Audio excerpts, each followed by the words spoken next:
Welcome to Tuesday. We are back on the Magus, which everybody loves, because they have the fanciest hats. It's true. I'm going to need to get intelligence potions. Looking at that. Oh, I have intelligence potions. That's right, I bought intelligence potions yesterday. I know what I'm doing. Have no fear. Also got a different staff yesterday, which I'm trying out for a bit of a laugh. So,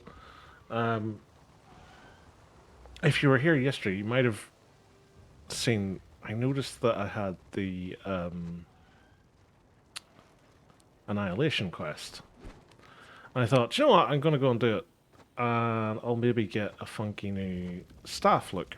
And it had this as one of the rewards. And I looked at it and I thought, on being hit, 10% chance to increase your wounds for 20 seconds. That's quite useful, because that's a heal. And you think the number of times that you get hit by a witch hunter in their opening salvo, you're going to probably get hit 10 times before you can do anything. So a very modest heal of about, what's that, 880 health could be quite the difference.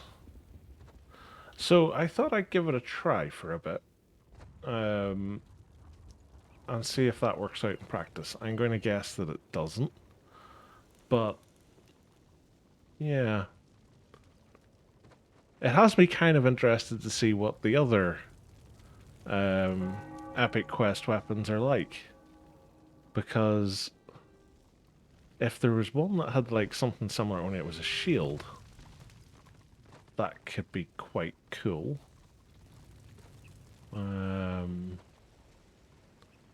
So yeah. I don't know, it's one of those things where it has the potential to work out exactly how I think it will.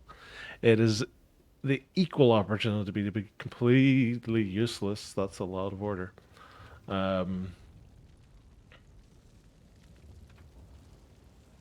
It's a lot of order here chasing me. Oh, it's chasing me? No, they've decided to go and take Kurlos.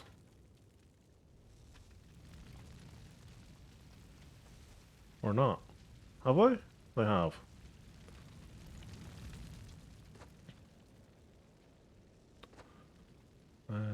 So yeah, it'll be fun to see whether it works or not. The only thing I'm worried about is the other staff had AP regen and magic crit. So losing that's probably not great, considering how AP thirsty the Magus can be at times. But we'll see how it goes.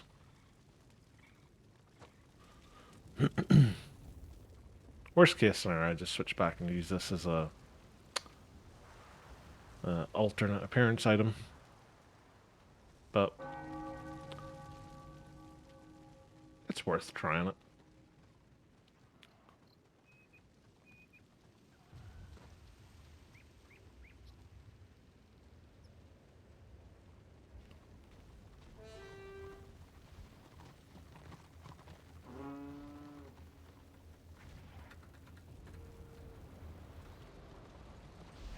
There is order here somewhere.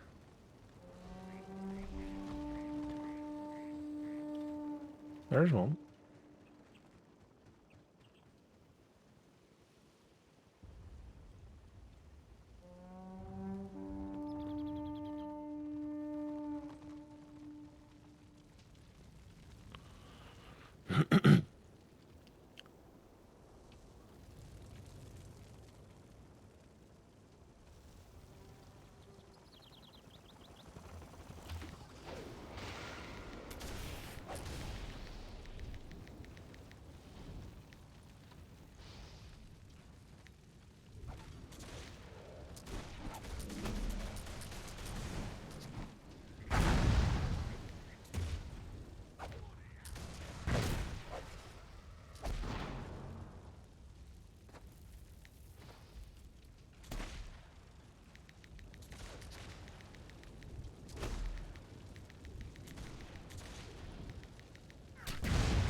Like, he's trying to lure me into something here, but it's not working for him.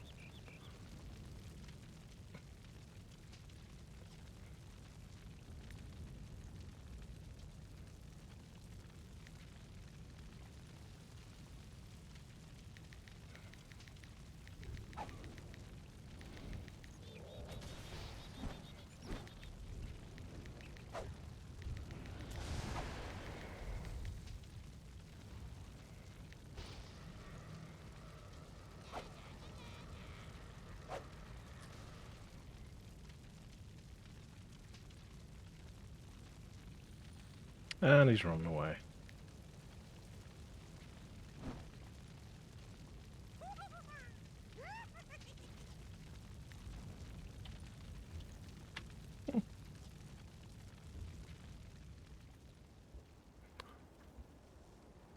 Don't know if he's any good or not. That might be the guy that Anonymous was talking about the other night. But I'm not getting involved with charging after him, because that's all he was after. He wanted me to follow him. And I've no need to. I can just sit and plink away at range. Because that's the strength of the class. Which is one of the reasons he wanted me to follow, because he wanted me to constantly move my demon. Because then my damage would have dropped. Whereas he'd have been sitting beside his turret and it would have been higher. Where by forcing him to come to me, he has to basically do the same thing.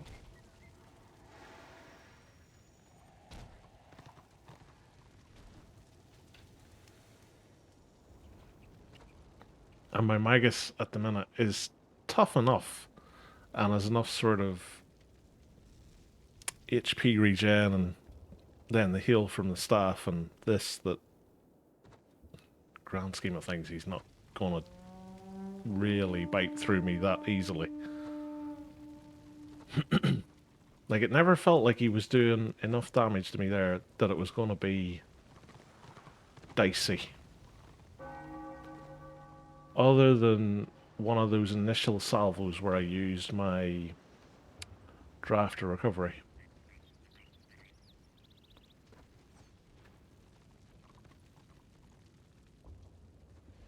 And even then, I probably could have got away without it.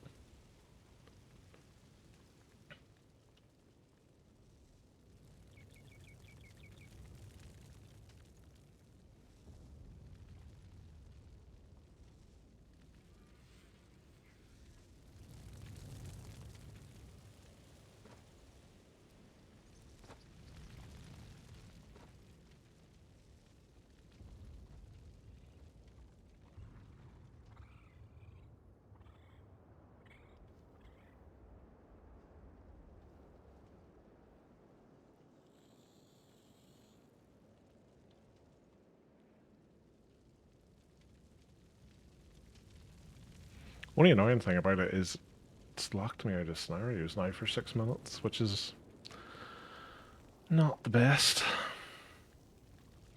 It's the unfortunate side effects of things like that. You think you're going to get a good fight, and then scenarios decide to pop.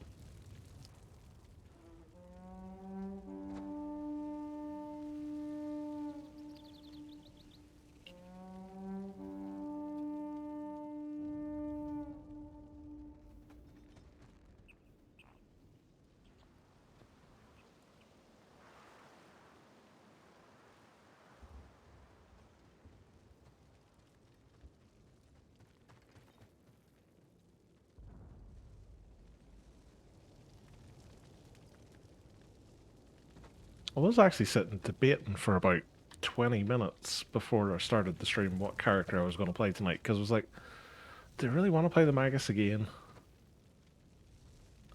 Do I want to play the Marauder? Do I want to play the Witch Elf? Do I want to play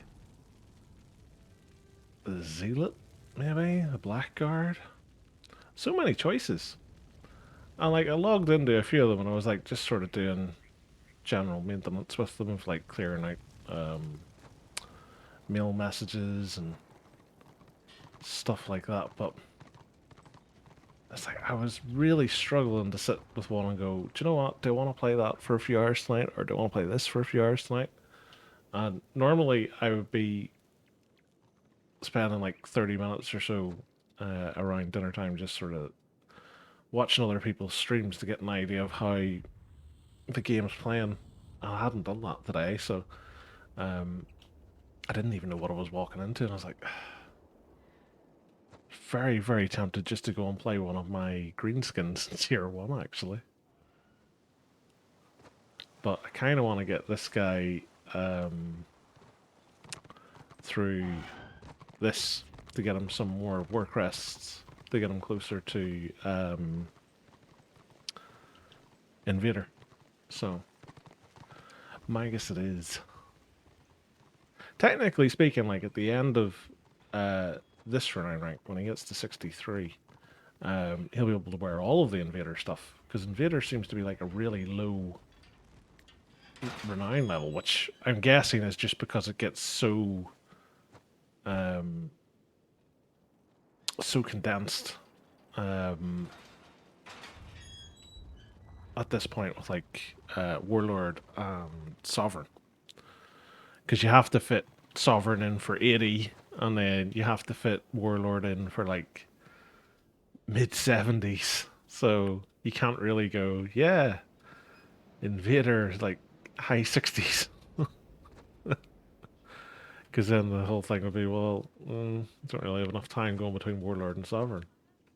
Although, based on the prices of all the things, you don't really have enough time for crests between Invader and Sovereign. Well, that was Nordling for a minute. But yeah, the war crest grind is real. I don't know if it's going to be the same on all the characters. I would imagine... Who is it? The Zealot always seemed to find getting crests really easy. Which I think is a side effect just of being a healer. I think the Witch Elf was the other one, just because most of her kills are solo kills. But, yeah. Just have to see.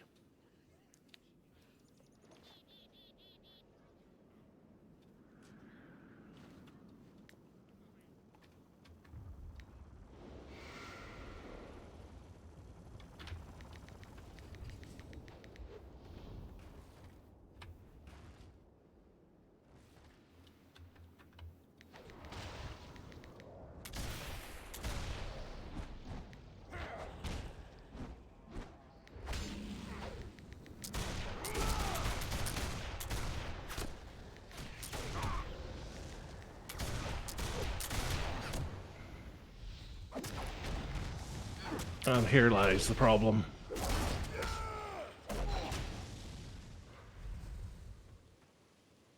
I was looking forward to a decent fight with him, and just got jumped by everybody.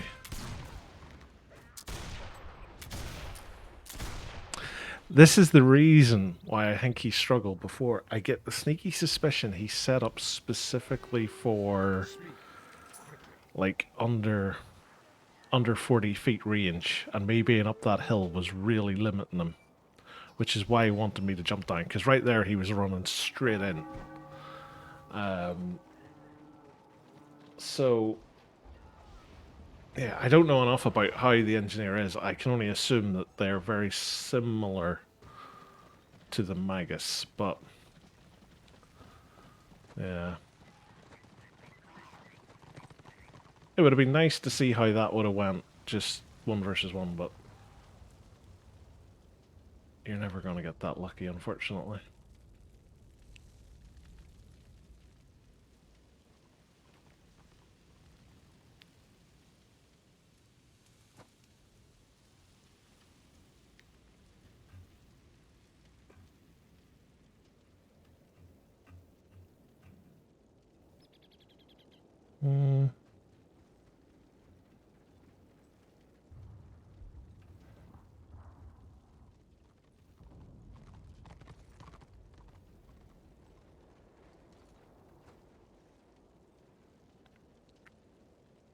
Damage-wise, we were doing fairly similar to one another.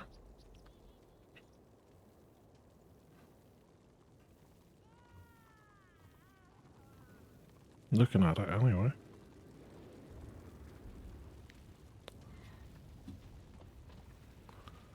It's a lot of destruction.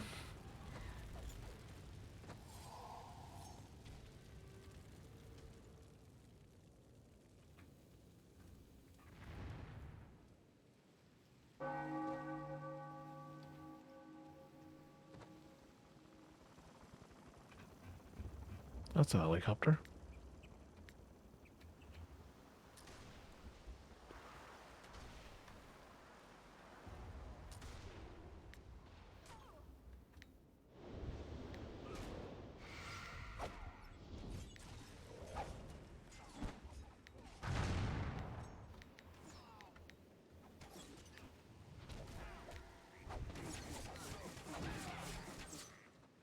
Yay.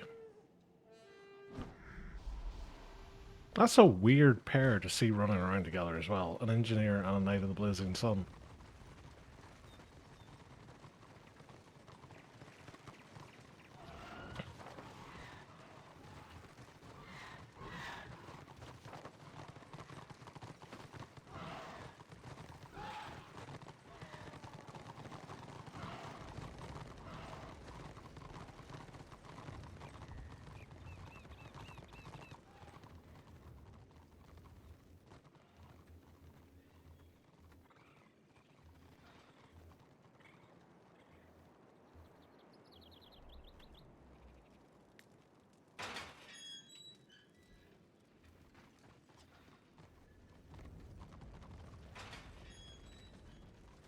Destro everywhere.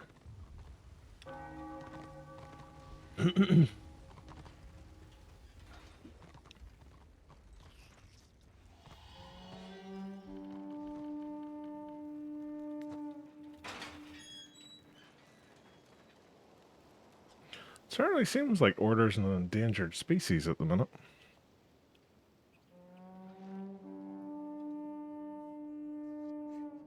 At this point, I'm going to run into a warband just for having said that.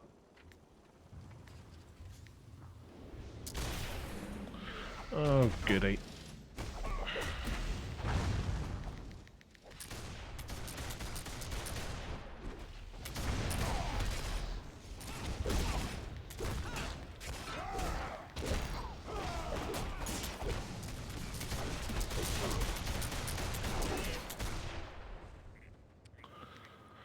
Yeah.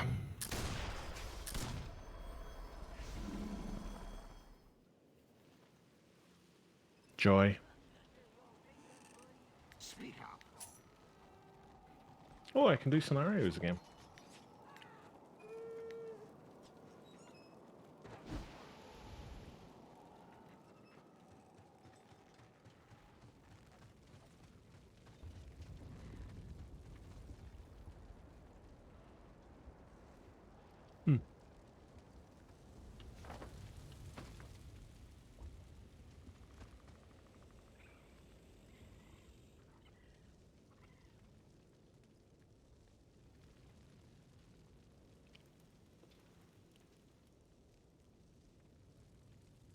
What are we at? 22%. Depending on what happens, we could get to about 50. I would think. That's a very young blackguard. Young? Low level.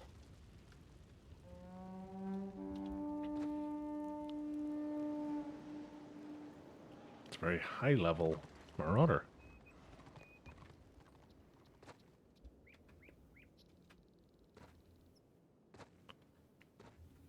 So one weird thing with a lot of my alts is they're all sitting at the minute around renown rank 50, which is a weird sort of phase because you don't get your Vanquisher and Oppressor set until like 56, I think, is when you can start wearing a couple of pieces of it. 58, I want to say, is the highest. Is it 58? Yeah, 58. So,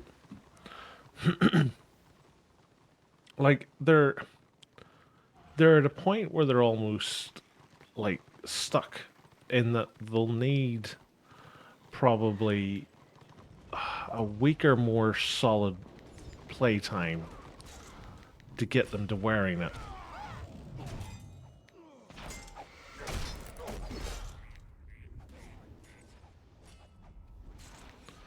And then at the same point, they'll need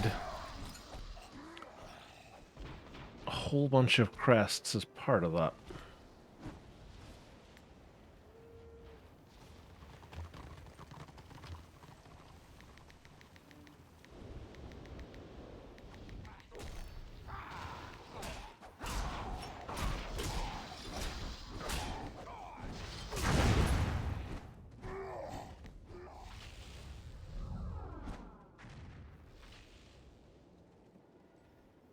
Like, the Witch Elf I enjoy purely from a jump on and play for an hour kind of thing and get a few kills that generate a lot of renown.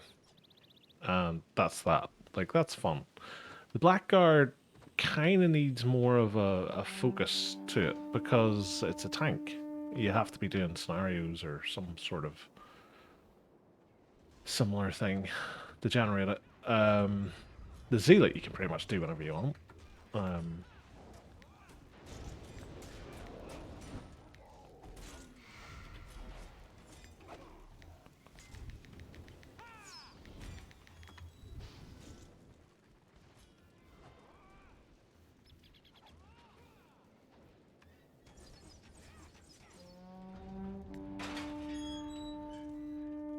All of the numbers. All of the time.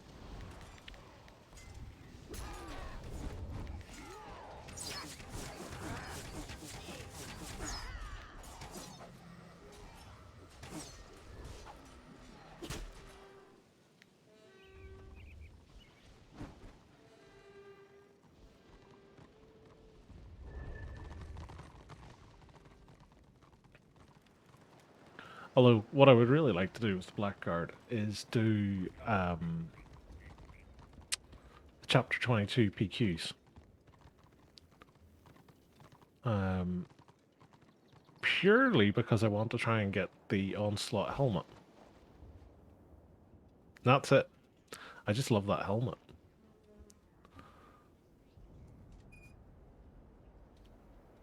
I can't remember what it used to be. It used to be either the Invader look or Dark Promise, but I had it in my Blackguard in live, and I just liked the look of it.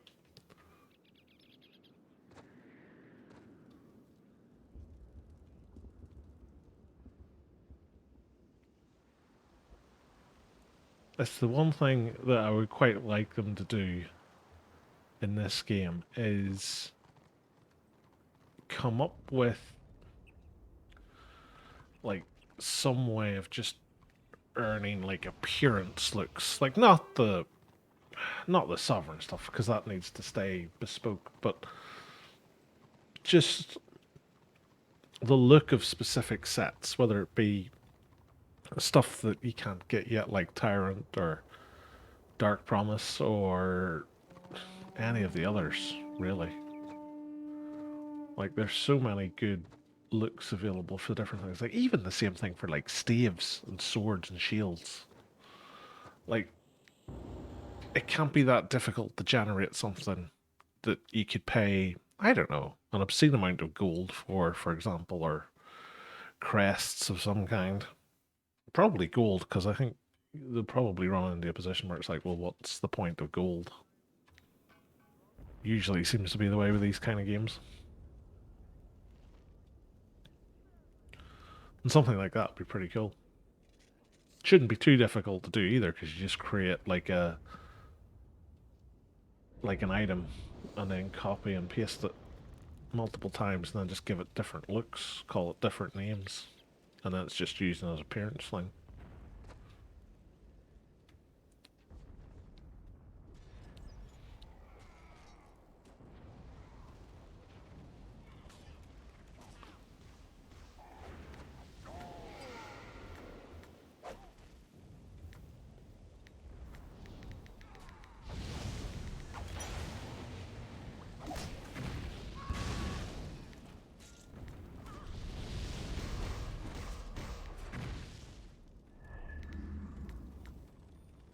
That's annoying.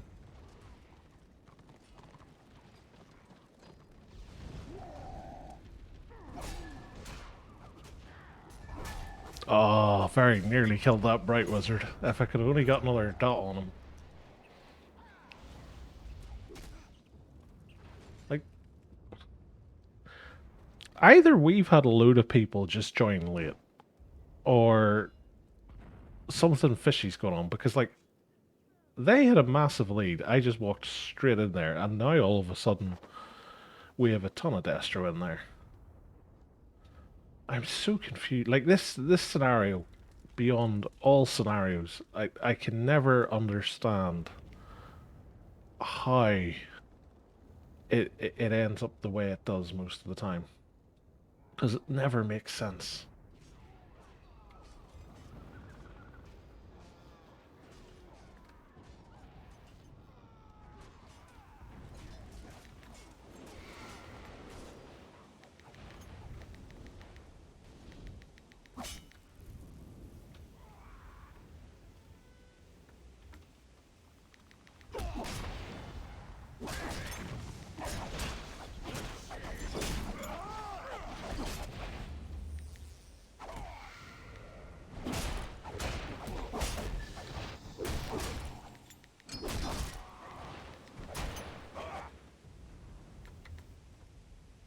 Do they not have healers or something?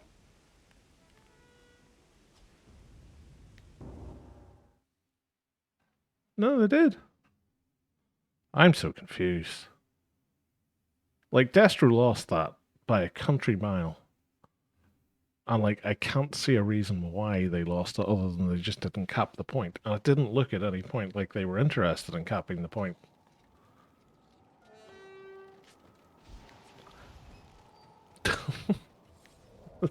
There are no words. Oh, God.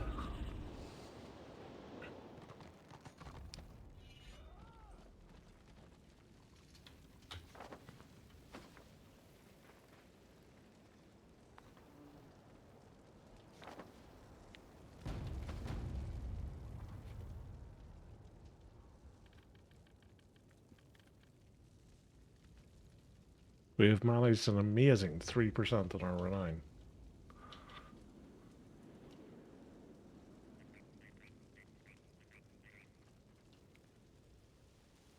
Oh, what's this over here?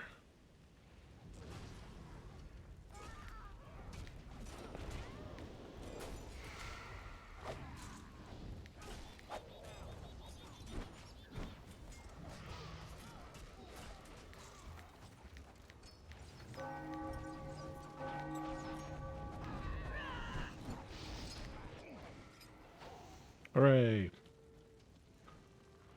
Blob the Blob God.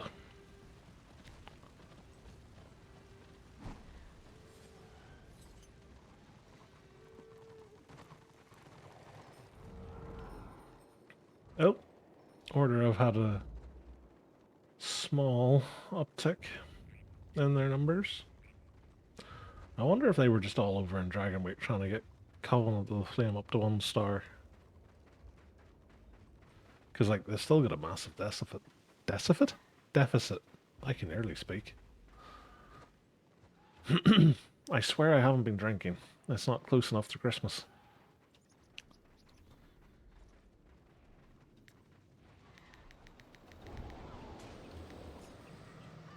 Suffer not the witch hunter to live.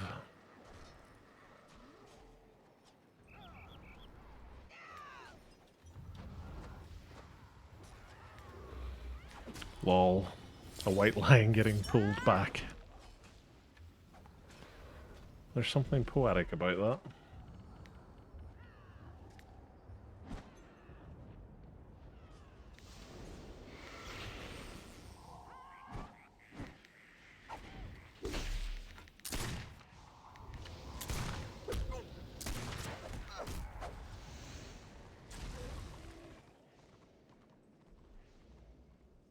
Lovely. I hate holy fire.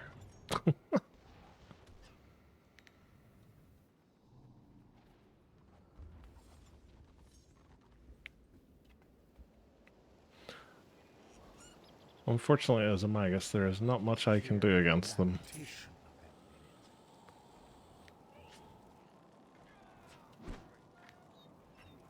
Like, I'm fairly sure she hits harder than I do.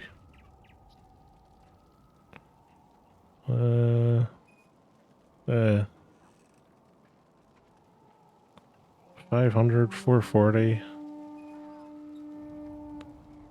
Mental. That's kind of the thing I was talking to Anonymous about the other night. It's like, it's weird that you're in a state where healers are better DPS options than DPS. Kind of reminds me of World of Warcraft with Shadow Priests versus Warlocks way back in, oh god, patch 1.7? Was it? I don't know, there was a time where it's like there was a change made, and it just felt like overnight as a Warlock I couldn't do anything against a Shadow Priest. It was so bizarre. And of course, because it started to become flavor of the month, all of a sudden, all you ever encountered anywhere in the wild was Shadow Priests.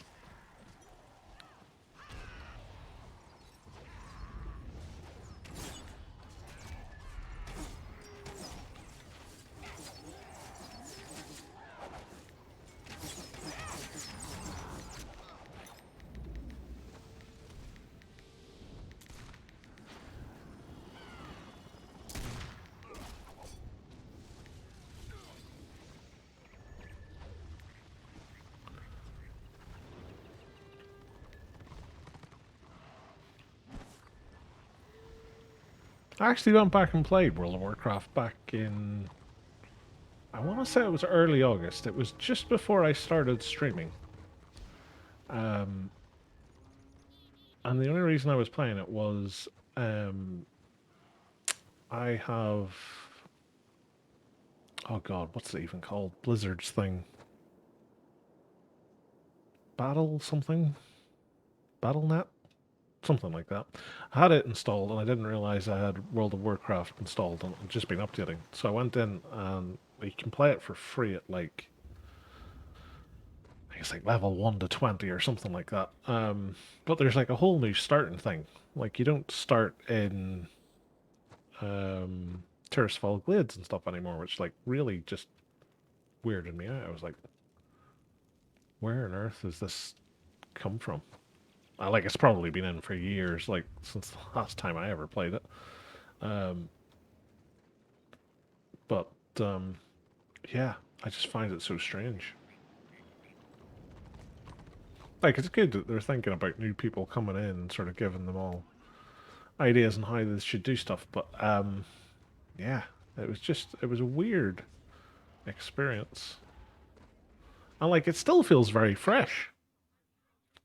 And I know a couple of people who still play it, but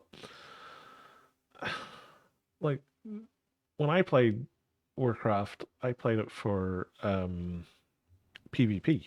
I was on a open PvP server, so everywhere you went was just always flagged for PvP, which meant that you could be sitting trying to quest and you get ganked to high heaven. You know, Plaguelands used to be a case of you just had endless rogues sapping you, just for fun. They just sap you and then eventually they just get bored and kill you.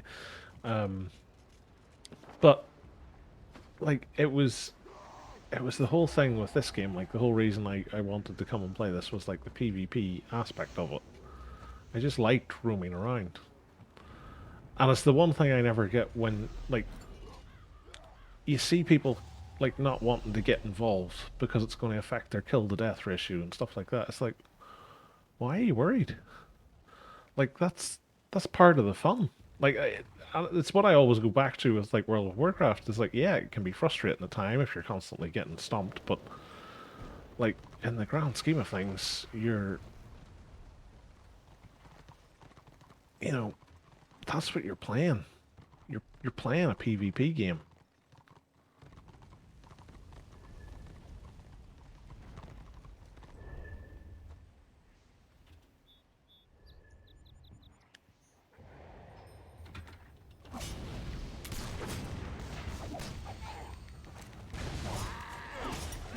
Oh good, 3 of them.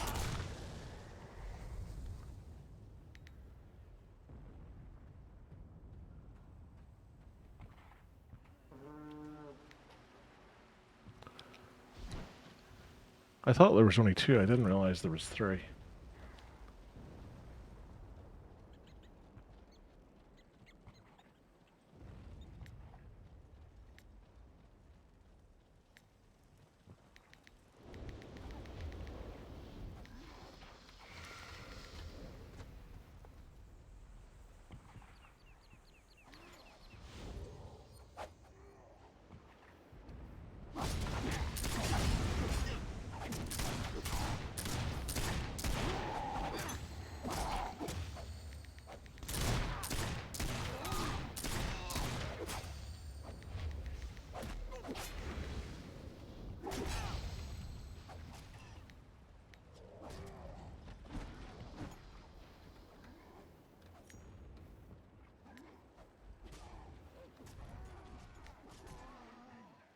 Got him.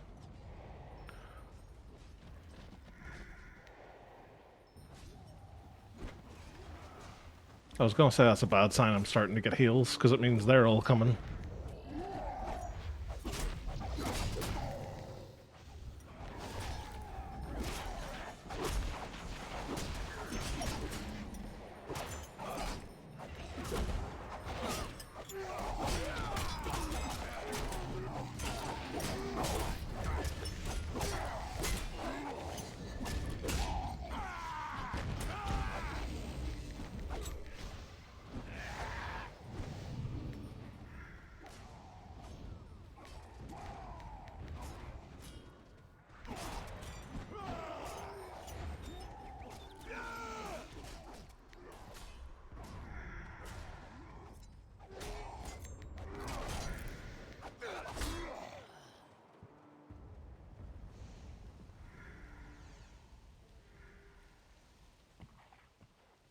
They're all liking it.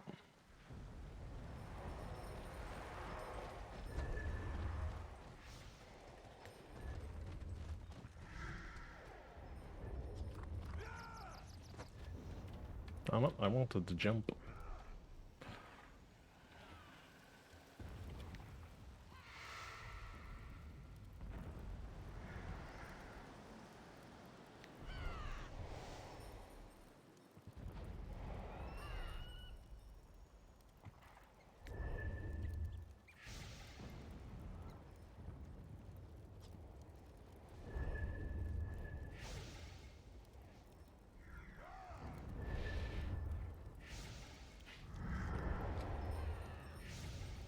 This is the problem. Because they've got the lead, they know they can just leave the witch hunters at the barracks, because it's going to leech us away. And here they come.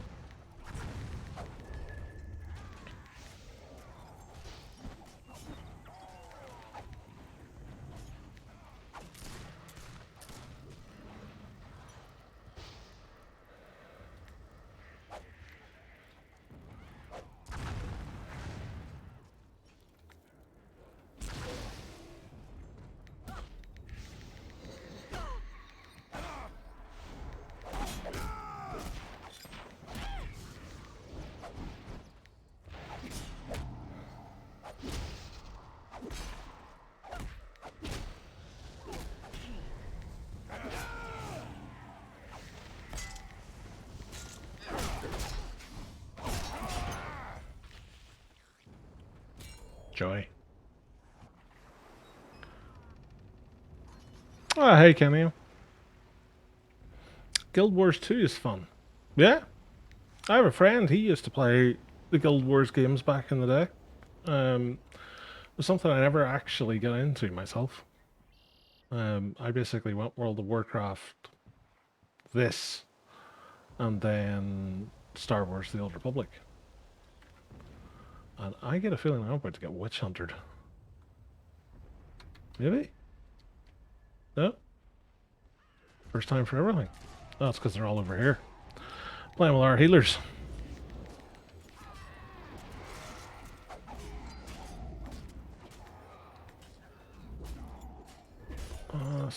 There. Dot dot dot. They've only got the one healer. Like, literally, they're fighting tanks when they could kill their healer. Shadow Priest under Burning Crusade got some big issues with mana. You see, it's one of the things, I never played it, but it felt like at one point on my Warlock it was the only class I would ever run into, and it was just horrendous to sit and try and fight it.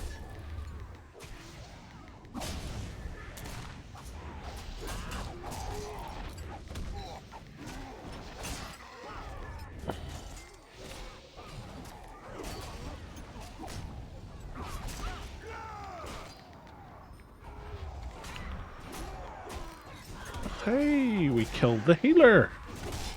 Amazing!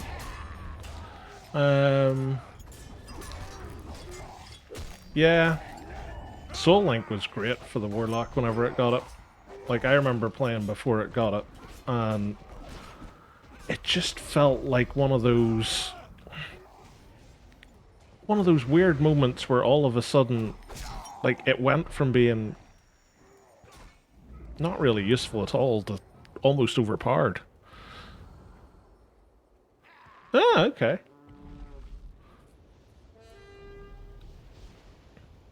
I haven't really played World of Warcraft properly since, well, Burning Crusade was probably the last time I played properly. I sort of dipped my toes in and out a couple of times with Warlords of Draenor and... what was the other one? There was another one. Was it Wrath? Maybe it was Wrath of the Lich King.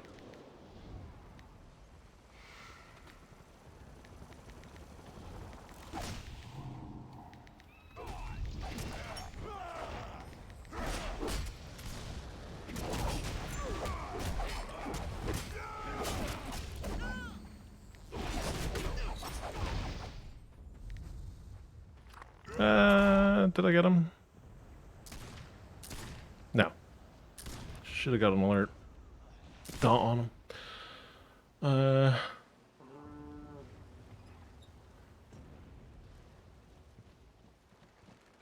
But yeah, World of Warcraft is always weird. It was one of those that, like, I remember at the time when I played vanilla, like, I loved it. Like, it was literally... it felt almost like a drug. You wanted to play it. And then from Burning Crusade onwards, it was just like, I'm not really bothered anymore. It was very, very strange.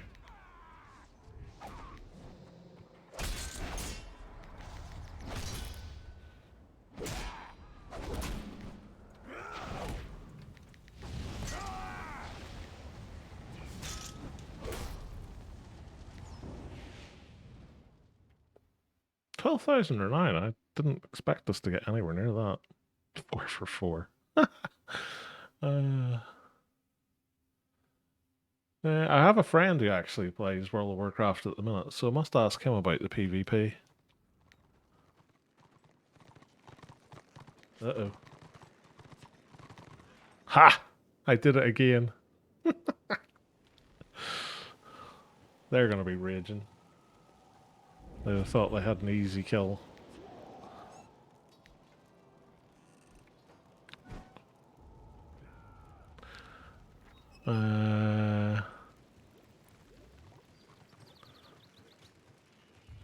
Yeah. Well, it's like a lot of MMOs. It's like, it's very difficult to get back into an MMO after you've left it. Like, if I wasn't streaming this, I would have probably stopped playing back in maybe October or November. Because I've been doing that for years with Star Wars The Old Republic. I'll go back and I'll play for like a month or two, and then I'll just give it up because I've finished the class quests. And that's the main thing I've ever played Star Wars The Old Republic for. Every now and again when I go back to it, I play something different. But yeah, it's just so strange.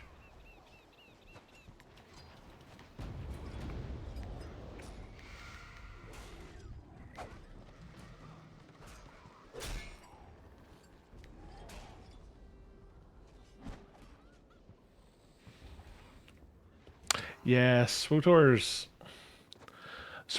kind of a bit of a disappointment when it comes to its PvP side, because you would have expected with most of the devs coming from here that they would have at least come up with something as good as this, if not done even better, because of all of the lessons they learned from it. But yeah, it just was, it was so basic. But like the scary thing about it was like this game in um the early beta tests was the same as what Star Wars The Old Republic was. Like, there was no keeps, there was no battlefield objectives. It was just, you had a PvP lake and you were supposed to just, like, roam around in it. Um, and scenarios were more the big thing for it. Like, they only brought keeps and battlefield objectives into it because they got a lot of negative feedback, and basically it was saying, like, this is pointless.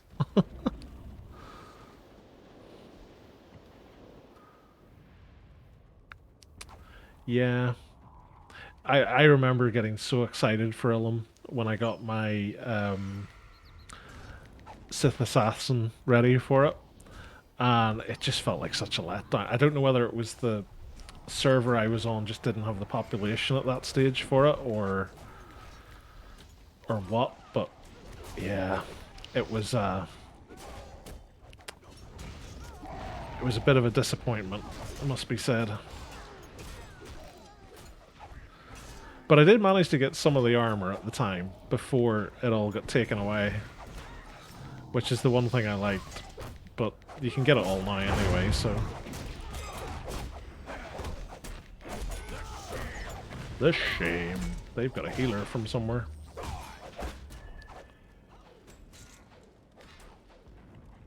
Have they, or is he just auto-healing? Maybe he had potions. Yeah. That was the big problem with it. It's like, it just wasn't well thought out. And by the time everybody got to that stage, it was like, well, there's no PvP, and there's no other real end game, so, like, what are you gonna do? I think that's half the reason it died, is just people got there so quickly, it was like, okay, there's nothing to do. Bye!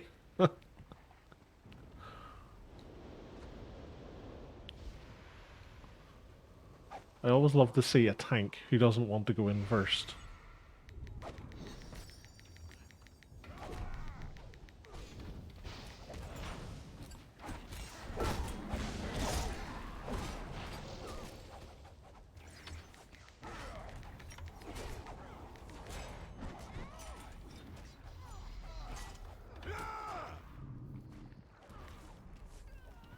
Bounties!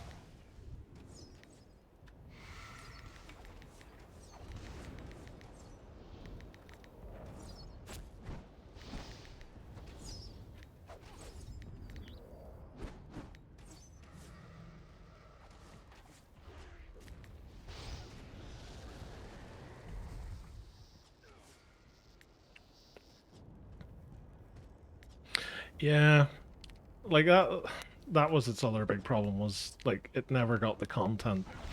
And I think part of that was down to the fact that it just didn't have the player base to warrant the content. Like Rise of the Hutt Cartel, you basically finished the story in like a couple of hours. Like really? Um the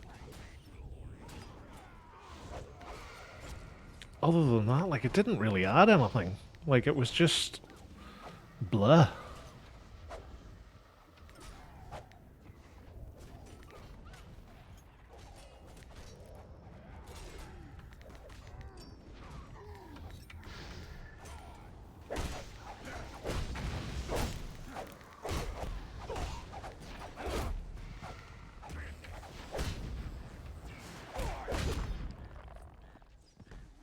Nearly. Yeah. Darth Malgus is the funniest one of them all. It's like, let's kill off what has been kind of the forefront villain for the whole thing in the initial game, and then let's just bring him back with a good old hand wave of like, yeah, he's back. Didn't he die? Yep. How'd he come back then? Yep.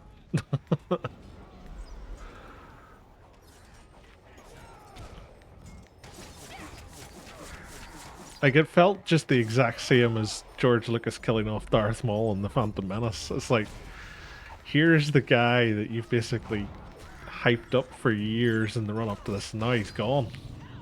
You're like, okay.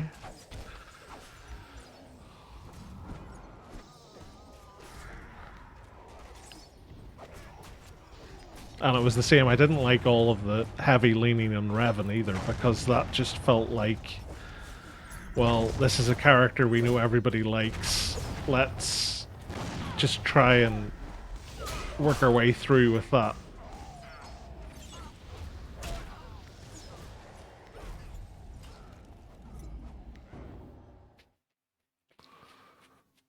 Like, it felt like, I don't know, it just felt like that they were trying to beat a dead horse at that point. But that's the thing, like, I think you're right. I think Darth Malgus has come back like 2 or 3 times now. Because I know he was in, like, was it Last Christmas was the last time I played it? I know he was like the main guy there. And like it was clearly being set up as another one of those where it's like, oh, he's friendly, but he's clearly got ulterior motives. Just like it was in the vanilla game. It's like, you know, it would have been more interesting if it had just been a case of he wasn't interested in fighting anymore or something like that.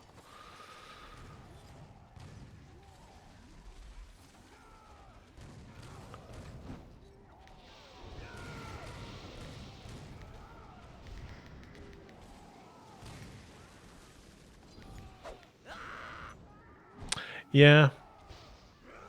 And it was the same, like, this game, it was one of the weirdest things that I always found with Warcraft and SWTOR was you spent more time fighting your own side than you did the other side. Like, at least in Warhammer Online, if you were playing as Chaos and you were doing the PvP side of or PvE side of things, you were generally fighting Empire people.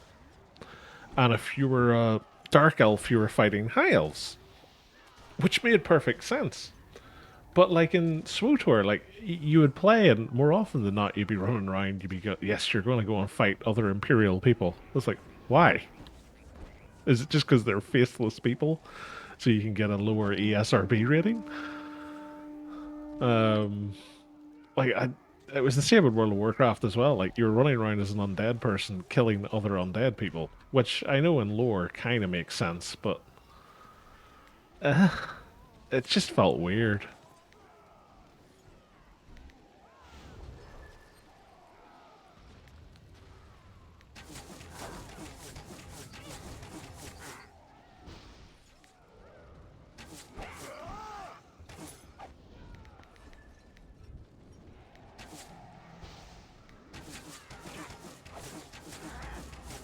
Hey, he died.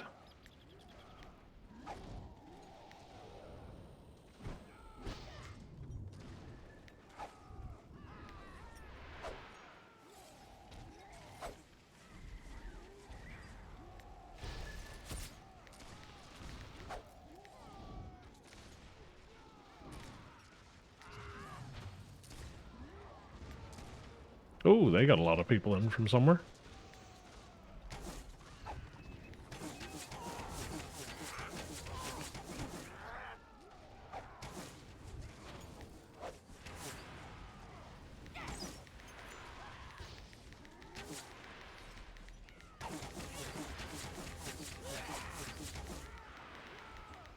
I'm getting dangerously close here to killing someone with flickering red fire.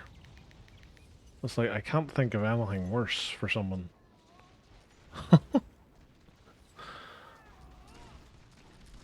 Yeah. I, I, it's, it was the same issue with Rise of the Hutt Cartel. It was kind of like, oh, the Empire's on the verge of defeat. And it's like, how is the Empire on the verge of defeat? Like, literally everything we've seen up to this point, the Empire has been rampant. So unless, like, the Republic story was the Empire is now on the verge of defeat, I never understood where that came from. Because playing through, like, the Bounty Hunter or, like, the Sith Inquisitors storyline, which was the first two I completed, it was like, the Empire's fine. And then it's like the Sith Warrior, I think it's before even the Sith Inquisitor finishes. Again, the Empire's fine. And the Imperial Agent was like, everything's a bit mishmashed, but we're going to focus more on like the intelligence threats than the Empire. So, yeah, it's just like, it was so strange. It was like, everything's fine, and then it's like, oh yeah, we don't have the ships or resources to continue the fight. That's like, but nothing that we've been told or shown to this point suggests that's even close to being true. It was so strange. Like, I just find it very, very, very weird. And I was never really able to sort of match up in my head like how or where that came about. Well, yeah, that was the only thing I could ever think of, is like Darth Malgus maybe took half of all of their stuff, so then when they defeated them they were like even more depleted, but like it just felt insanely hand wavy. It was like, we just need an excuse for this to be the case.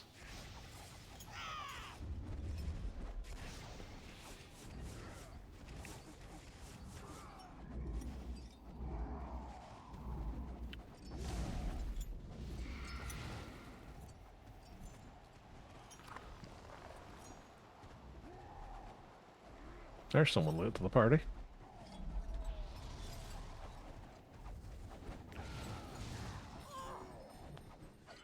I am absolutely getting hammered by something.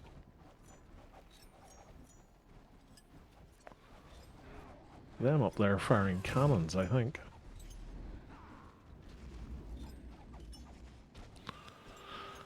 Yeah, I think it's just cannons.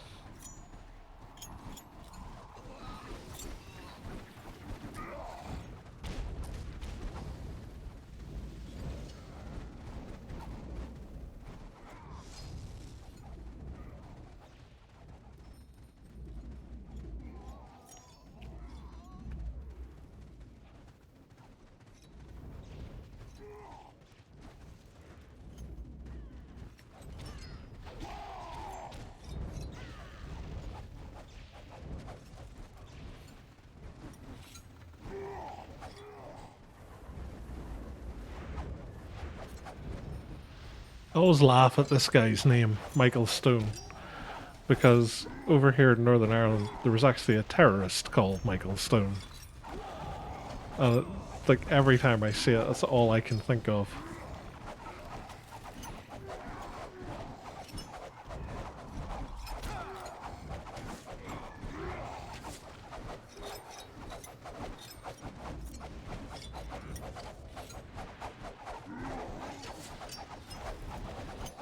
Yeah, it's one of those weird things. It's like bound to happen in most games. I think it's just a case of, because they're having to go for like really specific puritanical names, that they were going to eventually come up against something like that. But it's kind of ridiculous as well, because like he's like a really old man now, but he ran up to our like assembly. I think this was about 10 years ago, and he's like got arthritis and everything else, and it's like this massive hill up to it, and he limped up to it with a bag that was filled with quote-unquote explosives and a handgun, and he tried to get inside, and the news coverage of it was hilarious. he gets stuck outside. Actually, he gets stuck in a revolving door with a couple of security guards holding him. And one of them just walked over and picked up his gun and hit him over the head with it, and he gave her a look of like, what are you doing? And he tried to say that he wasn't the terrorist for doing it, that he was participating in performance art. And like he went from being this like figure of, you know, fear to basically being a clown in the space of about 20 minutes.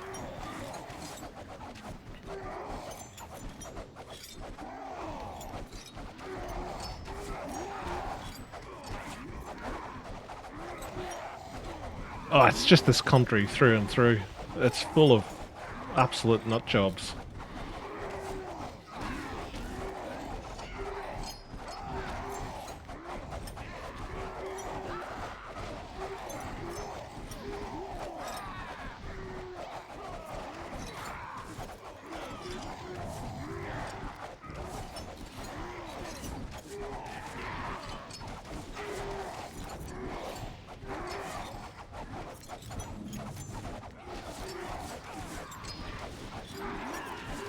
Tell you what, I'm noticing the drop in AP regen with this new staff. Because the old one, I got was 6 AP per second. Like, it doesn't really seem to make much of a difference in a PvP fight, but in a fort like this, you seem to run out your AP a lot quicker.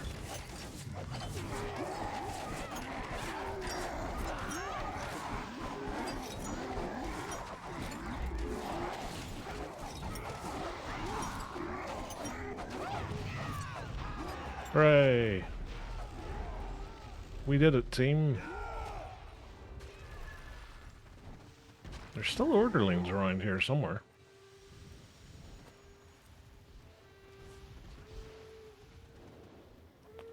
Where is the question?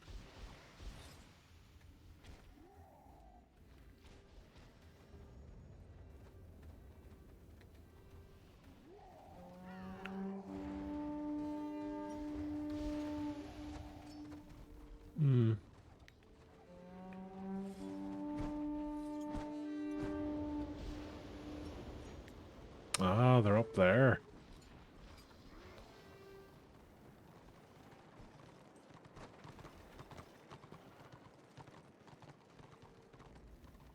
Oh, my potions have run out. I'll requeue for some scenarios. Oh, get Spectrum, that was quick.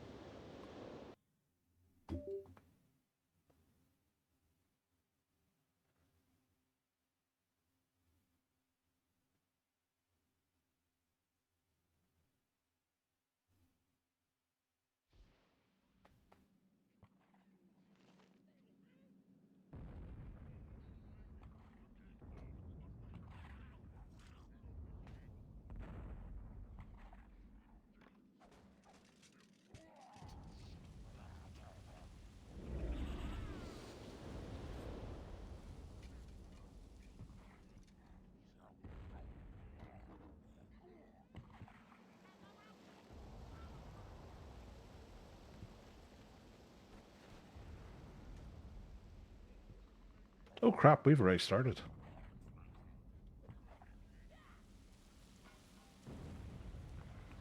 Oops. That's what I get for not paying attention. All these guys are like, oh, look at that weirdo joining and that not joining in.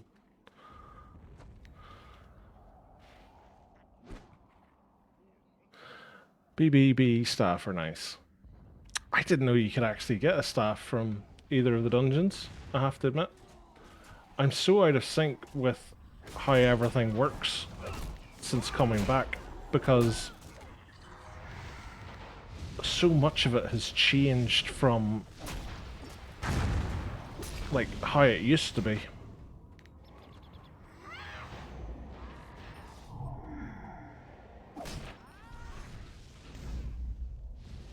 Like even all the different armor sets that there are now, it's like I'm trying to wrap my head around what goes where.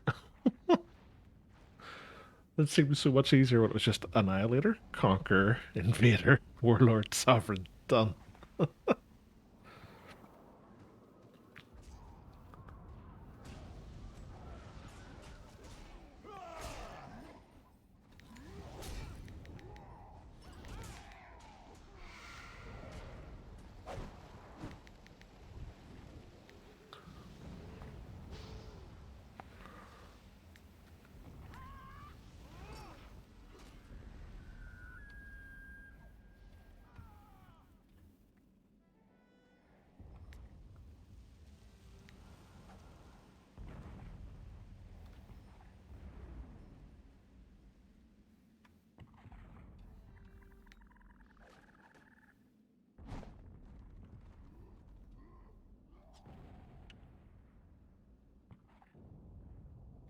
Yeah, well, that was always the case. It used to be that you just mix and match simply for the fact that the base stats of having, you know, plus whatever wounds and intelligence or strength, that kind of thing was always preferable than certainly what some of the older um,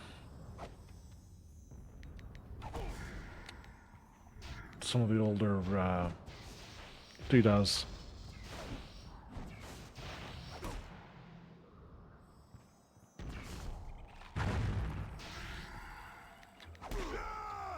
Set bonuses. That's the word I was looking for.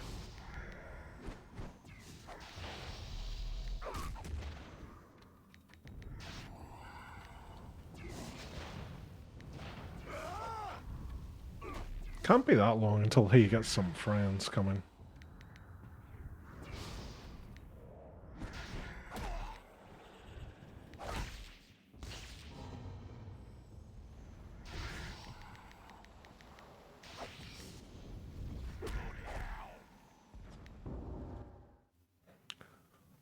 DPS Room Priest. Okay. I think that's the one I was fighting, was it? I think it was that one. One of them.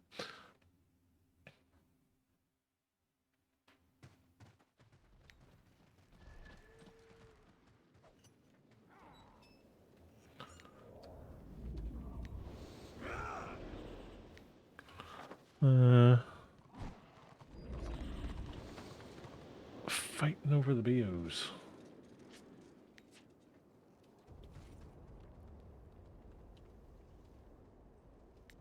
It's hilarious that the numbers for Destro have jumped up so much. It's almost like there's a whole heap of people have logged in just for a zone lock bonus.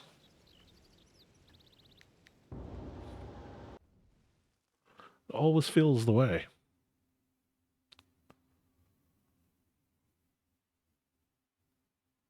Yeah, cross-realming, exactly. Oh look, we've got another bot. Bye, bot.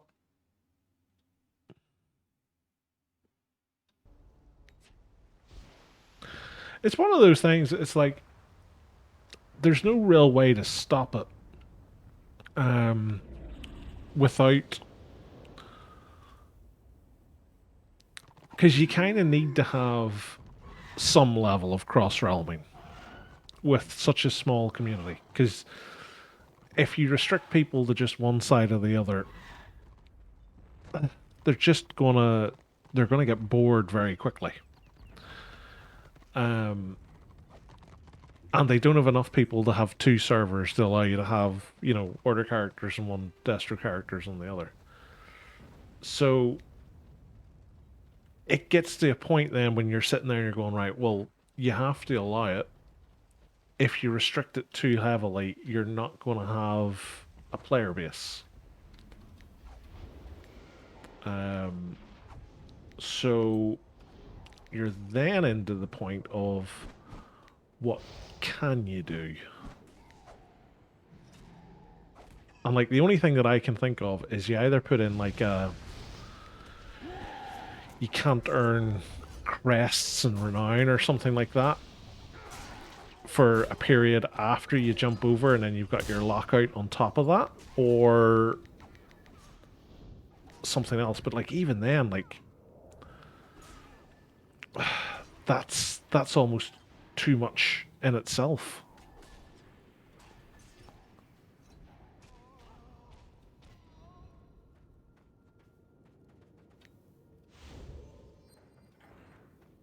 But to be fair, you'll find that with MMOs in general. Like, the most vocal people in the communities tend to be very... What's the word I'm looking for? Opinion orientated, to the point of their opinion is the only thing that matters. And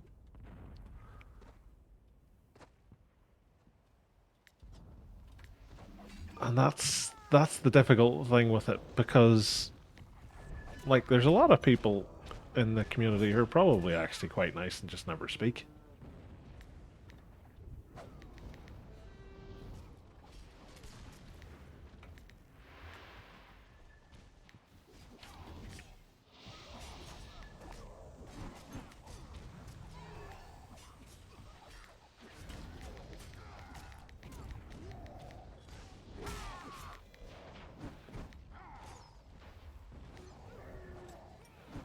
Yeah, probably.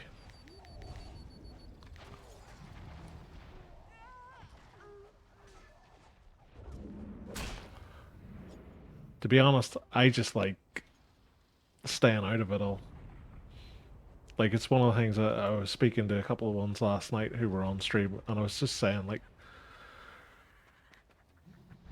my favorite part of um, Warhammer Online when it was live was like the community aspect and the back and forth between the big guilds, but um, I just don't have the time or the availability to even do it in this version of the game. And by basically running around solo a lot of the time, is you miss out on a lot of the fun side of it, but you also miss out on a lot of the stuff that just drains your interest in it, because that's where it comes from. It comes from the competitive sort of larger scale stuff.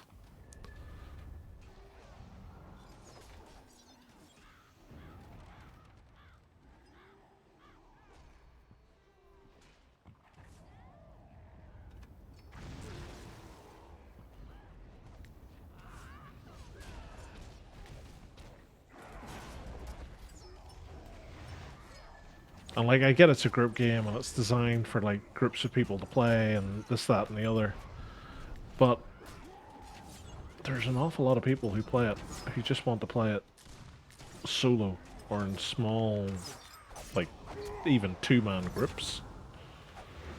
It just feels like that's not really where they want it to go, which is fine, you know. They're doing their part to keep it all going.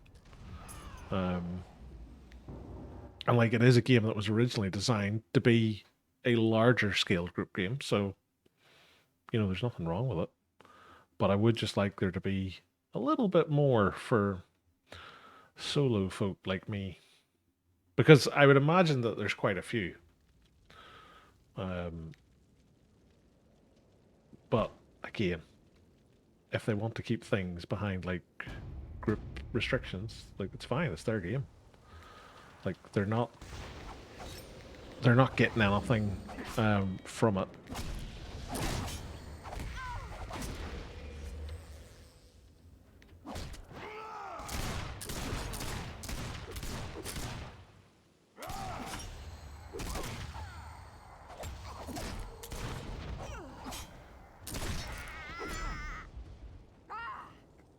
Nearly.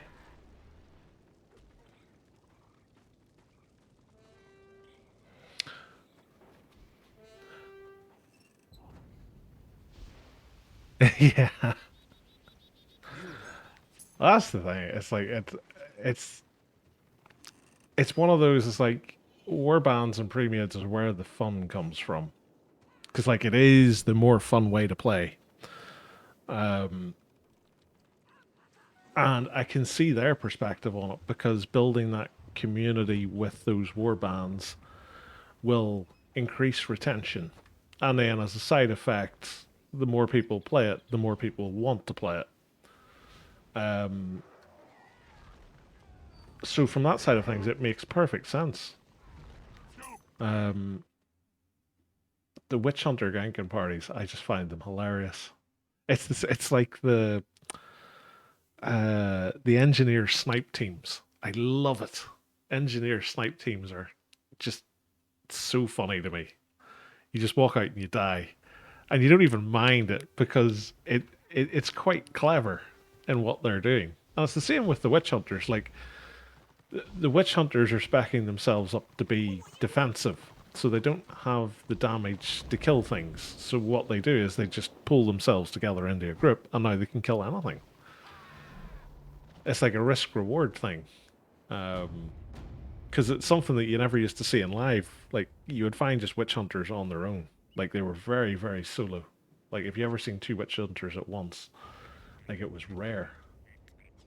Um, but yeah.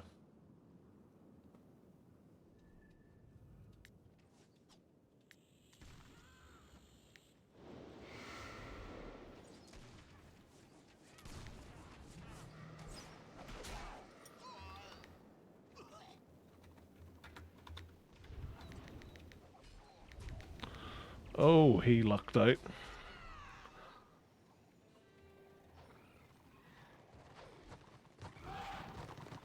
Yep, that's the thing. Is like, unless you can tank through their damage or you've got heals coming from somewhere, you're kind of screwed. Which again, I suppose, is kind of the point of them grouping up in the first place, because in a lot of cases they can't kill you solo unless they're very high level. And like I know, like I have a witch elf myself. Like she really struggled as soon as she got to 40, because she just didn't have the damage to kill most of the people that she was finding. So you were having to get more sort of just sit and wait. You were playing almost like a spider in the sense that you would just sit and find a spot, sit, wait, and then you would let like half a dozen people run past you because you wouldn't be able to take them. And then you get one who would, and you jump them, and that would be your kill, and then you'd be back to waiting again. Which is kind of what the playstyle is supposed to be. But again, if you're someone who's playing and you've only got, like, say, an hour to play, you don't want to be sitting waiting for an hour to get one kill. Um, it's just so. It's so interesting to see how they're working around it. Like, there's an interesting pairing: a Shadow Warrior with probably Fester Bomb and a Witch Hunter. Shadow Warrior will take you down from range. The Witch Hunter will basically just finish you off. Yeah. Well, that's the thing. It's like when I came back, I didn't even know that tier 2, 3, and 4 were all combined. And my Magus got to 16, and I went into Ostland, and it was locked. And I was just expecting tier 2 to be tier 2 only. So I went out to the keep, and I was in the keep, and I was respecking, and I was flicking through the gear, and I got jumped by two sovereign witch hunters, and I was killed. And then I respawned in the keep, and they killed me again. And then I respawned in the keep, and they killed me again. I was like, if I was a new player and I just left tier 1, I was like, this is quite fun. And then I got into tier 2, and I was like, I can't do anything. I'm just getting ganked all the time. I'd be like, I'm not going to play anymore. And I think that's half the problem. I think they've gone from a situation where they probably wouldn't have had. Oh, I'm wondering what was fighting down there. They've gone from a situation where they probably wouldn't have had enough people in tier 2 to play against one another to make it interesting, to a situation where someone coming from tier 1 into tier 2, not knowing that they've now got access to everything else, they'll just get absolutely humiliated by witch hunters, most likely. And then that's it. They're done. Because, like, the PvE in the game's not something that you're going to write home about. Like, it's not going to be something that is going to appeal to the vast majority of people, and you're not coming to this game for PvE and fairness, so like it's just it's a weird situation to be in.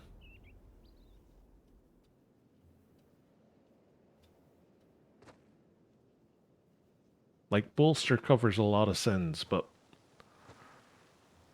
for some of the classes, that sort of leveling process is just painful.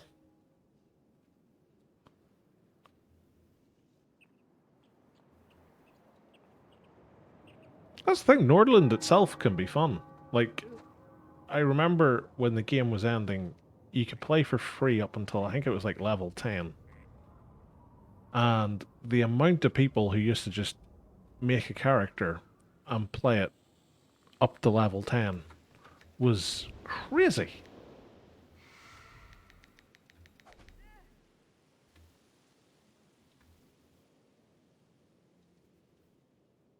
Uh-oh. That went well for me.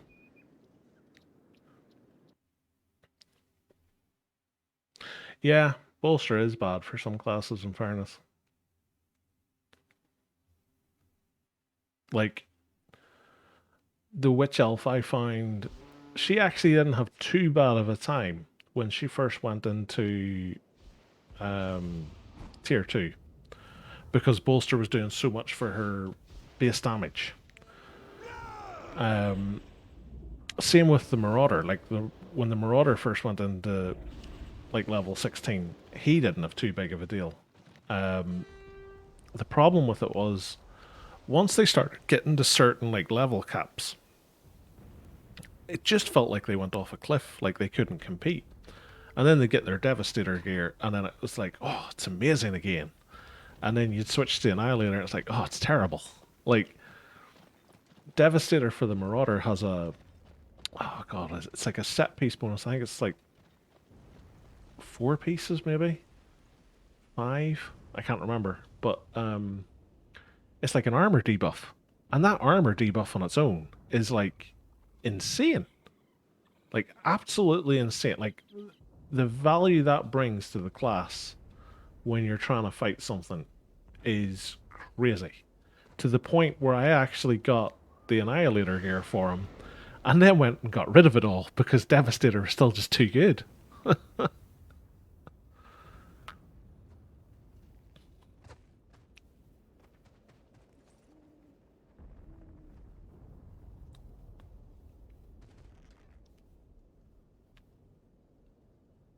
And it's something similar actually with the Witch Elf thinking, because her gear is like, I don't know, it's strange. Like, Conqueror, Annihilator, all of them feel like they do a job, but the set piece bonuses on them just feel flat, if anything. Like, it doesn't feel like the armor set itself is helping her. Whereas, like, Devastator on the Marauder, Zealot, I forget what the other class was. There's somebody else.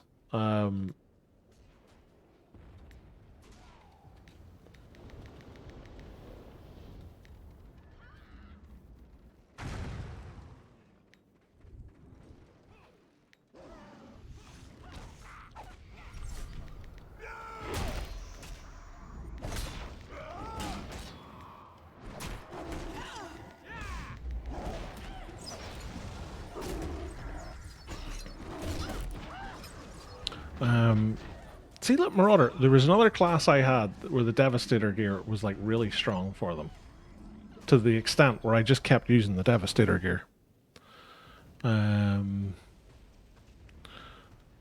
Good tactic, 50%.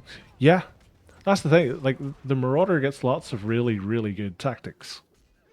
Like, it's almost like the opposite of the Magus. The Magus gets a lot of tactics that are really, really situational, where you're like, that could be really good, but it's only really good in a specific scenario. And, like, it's just strange.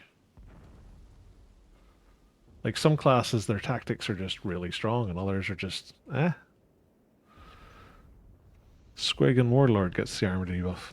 See, that's one of the classes, like, I've never really played the Squig Herder all that much. Like, I've got one that's like level 6. And on live, I don't think I ever played Squig Herder, did I? I don't think I did.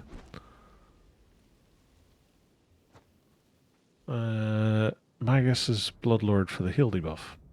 See, it's one of the new armor sets. Like, I've never really looked at any of the armor sets that have been added in outside of the odd ones that you get for work rests and what they look like. So I don't know actually what Bloodlord's like. Bloodlord's the one that you get up near the mount vendors in Inevitable City, right? And then you get it from doing, it's like quests to kill players and then kill specific mobs in open world, or is that Beast Lord?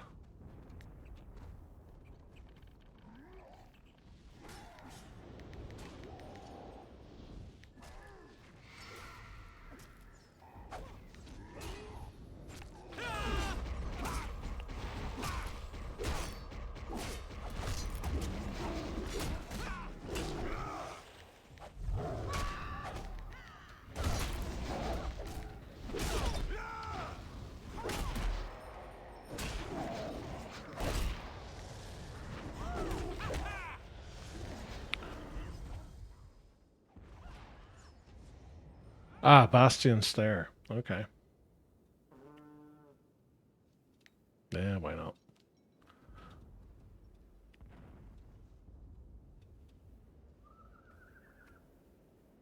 I think it's on the wiki, isn't it? I vaguely remember saying something about armor sets on the wiki.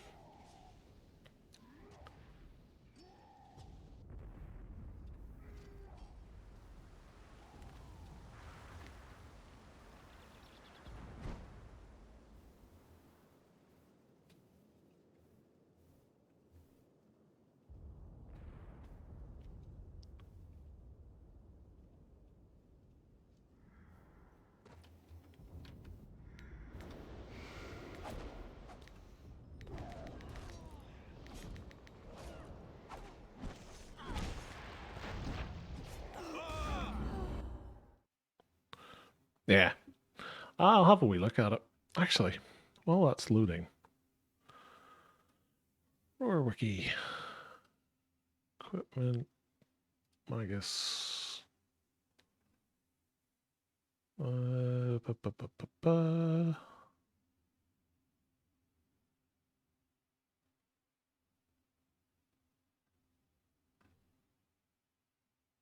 Bloodlord.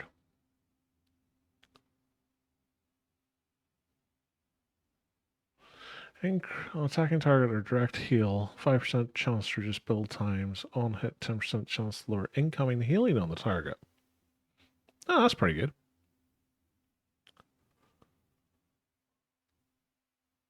Seems really weird that that's a PvE set. Like, that feels more like PvP stats.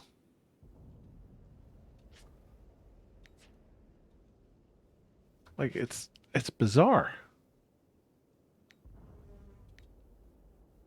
It was the one thing, like, the original game did really well, which was, like, the sets that you would get from PvE or PvP generally fit that sort of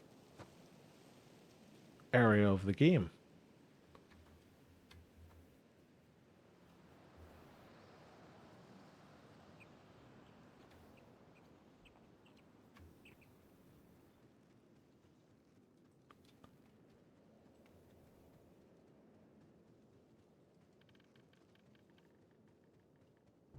Where are we now? 49%.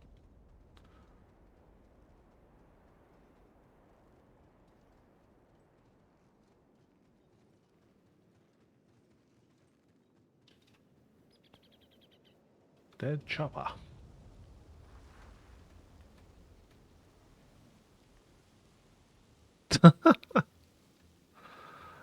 Yeah, it's probably the adverts. I never actually get to see what ads it runs. Although it used to do it, like, I had somebody on, when was it? It must have been about a month ago. And he was saying he was getting like 5 ads every like 15 minutes or something like that. And I was like in looking at the settings, it's like, doesn't make any sense that they would run that frequently. And like, I can't see them because if I try to watch the stream, I'm logged in. So I just see the regular stuff. And I don't want to go through the whole faff on my phone of like, oh, let us send you a code and let's do this. Now you can watch again. Um, so I ended up just going in and setting everything to like as long as it possibly could be. I don't tend to hear as much negativity about the adverts anymore, so I'm kind of thinking that that solved them. But I would be really interested to see what kind of ads it runs.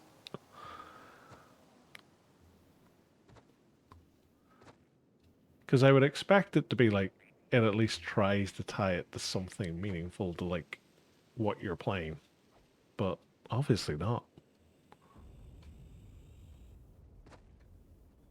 Like you think if you're playing an MMO, it'll serve you ads for like MMO things.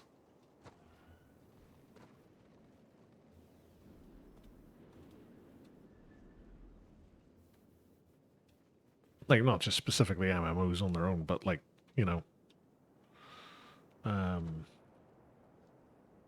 what do you call it? Like peripherals and that kind of thing. But obviously not. NG getting armor debuff and AoE. That's nice in fairness. Like I think I was saying that to somebody, I think it was Anonymous I was speaking to last night about it. The Zealot gets a tactic that gives it an AoE debuff for armor. And it's like, why? Like, I can't ever imagine a scenario where you'd have Zealots spec'd for healing that are standing close enough to do an AoE heal debuff as part of their heal rotation. And you're not going to take a DPS Zealot, so, like, why put it on a healer? It's just... There's, like, some decisions like that around tactics and debuffs and things just never make sense to me.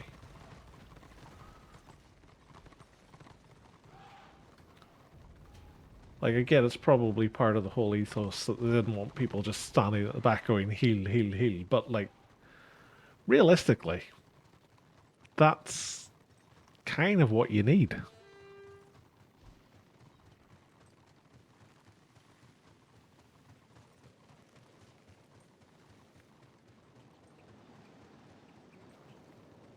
I've actually just realized that the bottom of the disc looks like a face. It's like it's shocked. Oh, how can you see me?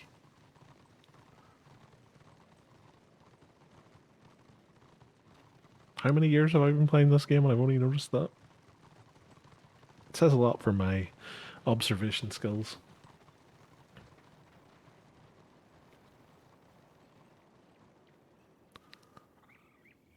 Ah, no worries, bud. Hopefully you get a good night's sleep. You have a nice day tomorrow. Thanks for sticking around.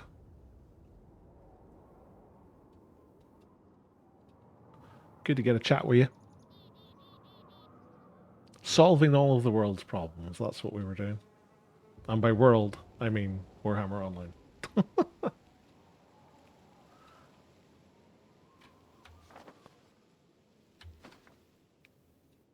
I feel I'm basically about to get ganked.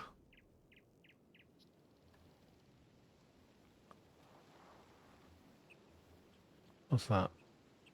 Witch Hunter.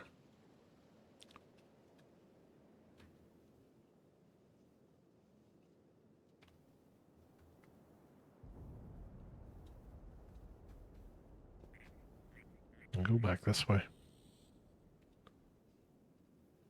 Destruction supplies in the middle of nowhere.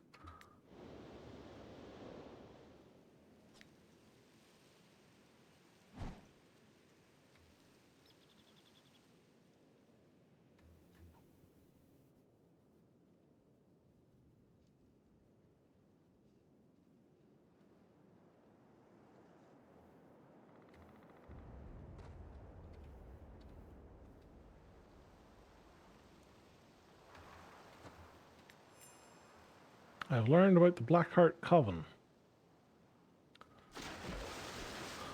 Not to be confused with the Blackheart Cabal from 40k.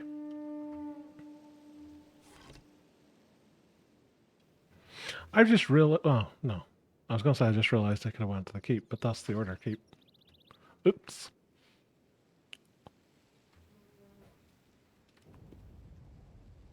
Still could have probably went to the keep in fairness.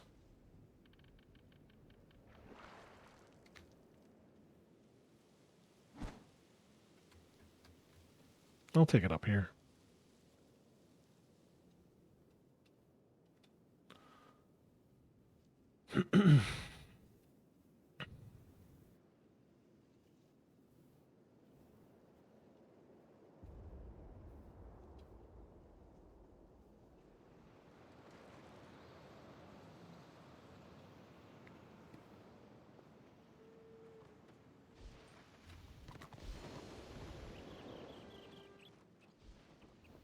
Hooray! Still only at 49%.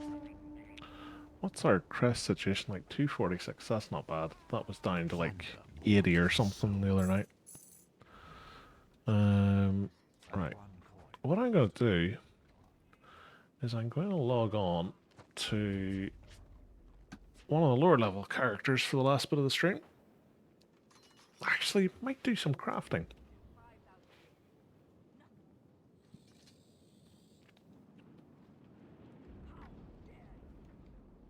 Should I do crafting or should I do tier 1?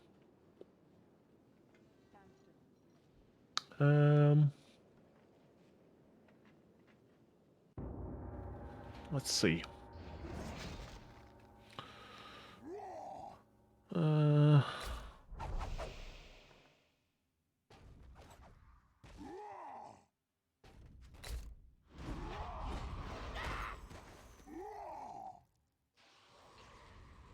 Haven't played the Chosen in a while. I could play him.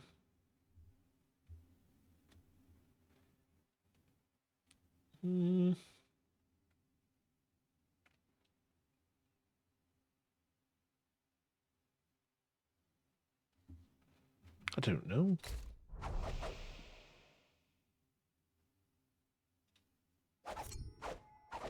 I made another melee dock just to level this one properly. And then I've got my witch elf who I want to kind of do just PvP stuff on. And see what I can do. Squig herder, chamois, chopper. Let's jump on the chamois for a bit. Why not? I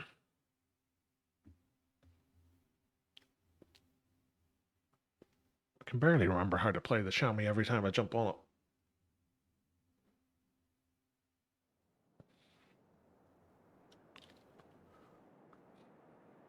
It's really weird as well, because I think I just sent him a whole bunch of armor talismans, so most of his gear is just like armor bonuses. Oh my god. I probably should change that in fairness. Should give him like intelligence, because I just sent him all like the low level intelligence ones that I've got. Oh, he's got mail. Okay.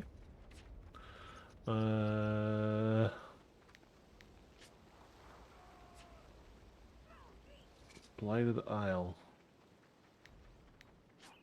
Okay, let's go to the Blighted Isle. Blighted Isle.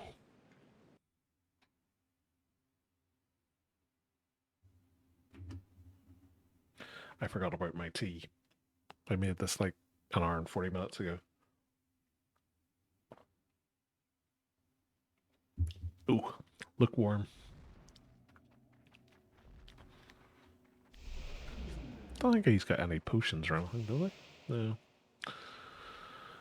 Ryan rank 18, level 15.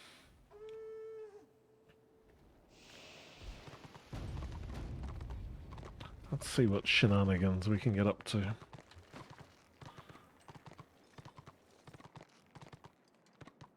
There's a lot of AO from what I've seen earlier. Yeah, 140%. So I'm fully expecting lots of order. But then I am a chamois, so I can just bounce around.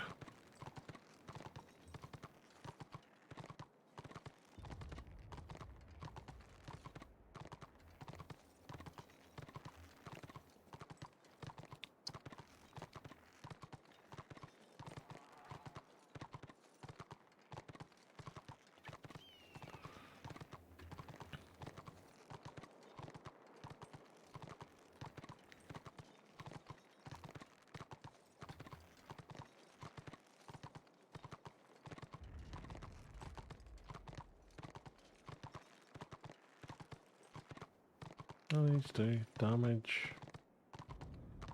Damage and heal. Damage. Damage. Okay.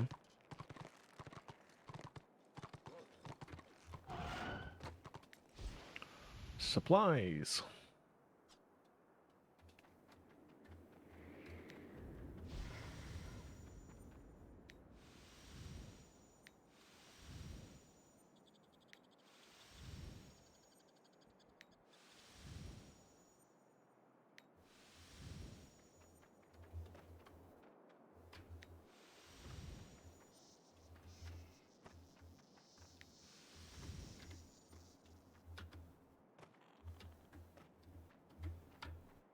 I'm a burning chamois.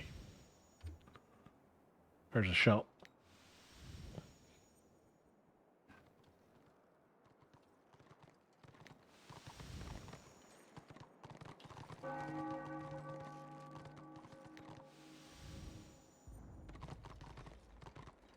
All of the elves. Which elf disciple like the Anna Blackguard? All they need is Sork and they've got a full set.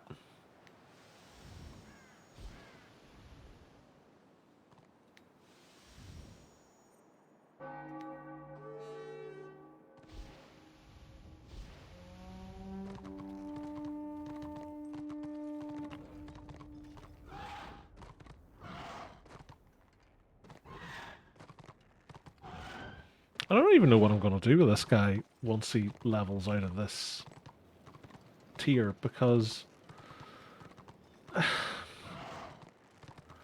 it's like, sure, he could like go and be like level 40, but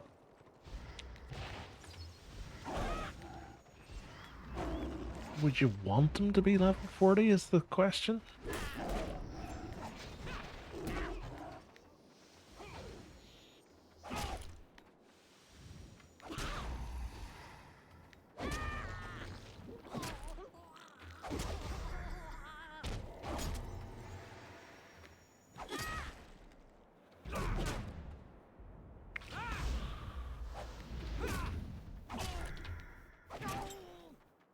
Keep coming this way.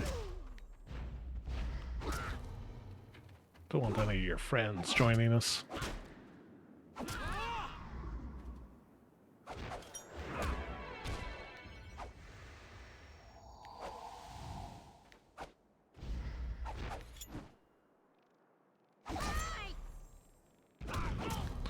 This is the other weird thing. Like, it feels weird that as a tank, I'm tanking him. Like, I'm a healer. Like, it makes no sense.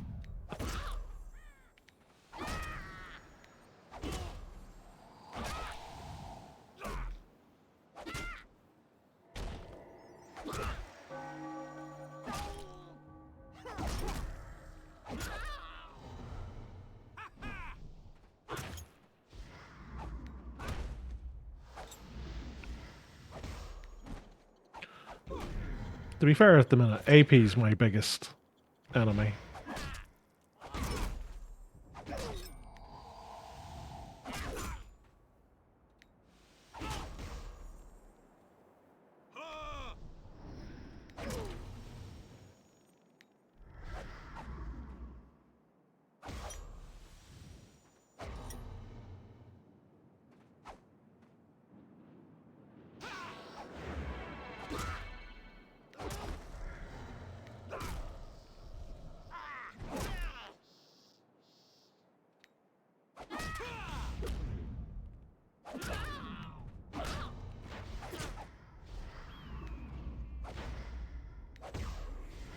Like, I'll give him credit. He's sticking with it.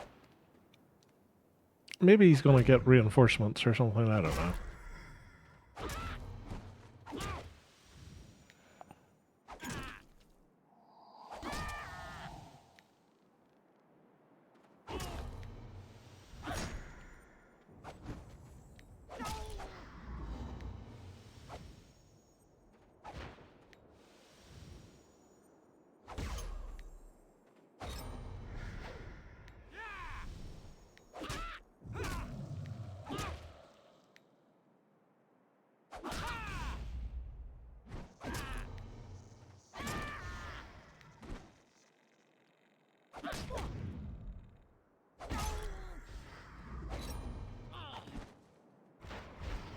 Oh, where'd you get that heal from?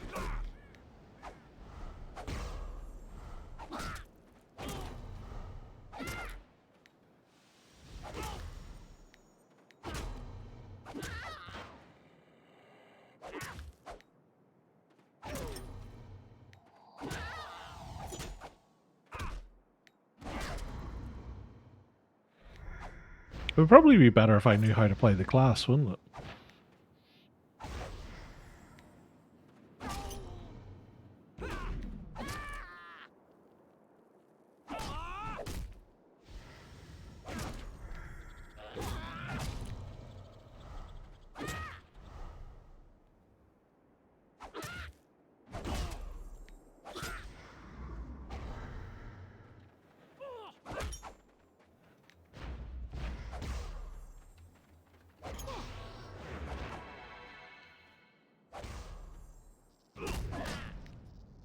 He has the look of a man who wants to run away because he's realised that he's not actually going to win.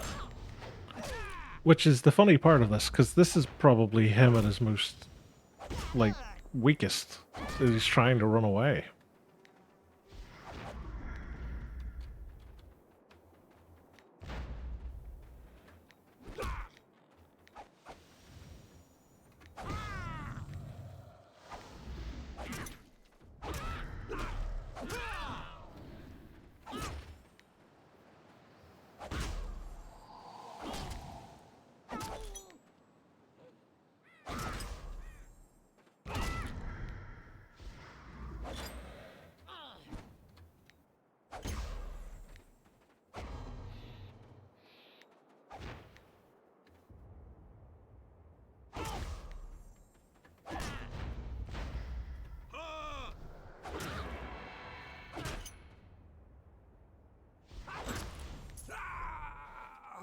The longest fight in history.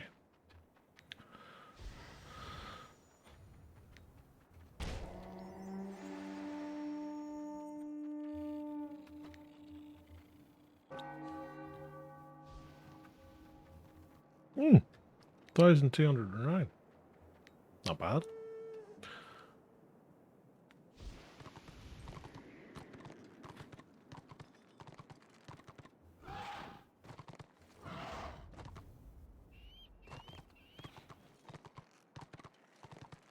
That's the reason I always feel sorry for people in Tier 1 when they come up against Shaman and Archmage. It's like, I am a terrible player. Especially when it comes to, like, the Shaman. Because I've just never learned the class. And, like, I've got, like, armor talisman slotted. I've got weird stuff going on. I don't have any potions. I'm like, I can still just stand with someone like that. And just go, yeah, you're never going to kill me. And I'm going to win. So, yay.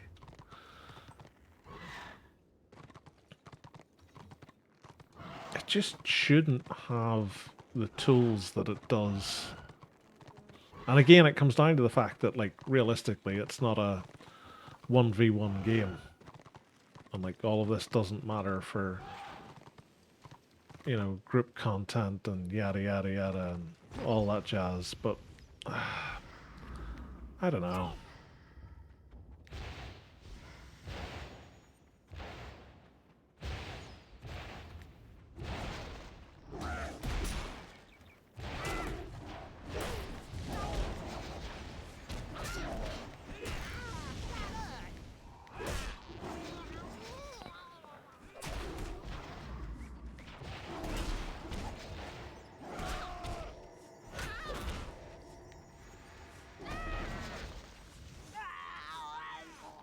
Nearly. Like, that's what? 1, 2, 3, 4. And they were only killing me because they got me slowed. Like, it's just... I don't know. It's one of those classes. It just feels like the rework that they did to it took it from basically being an irrelevant class to too powerful for its own good. Like, I just don't think it's in a good place. It needs to have something changed with it. Because it doesn't feel like it needs to make any sacrifices for anything. Like, if I was using potions, playing it for any amount of time to understand how it plays, like, it's scary. Just what it could do. And I think that's why you see so many people playing them. Like, Shaman and Archmages, like, are 10 a penny.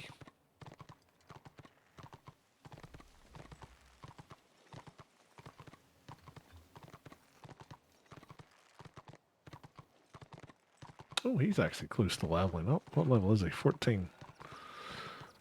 He's got one more level in this tier. And then I have to decide what I want to do with them, because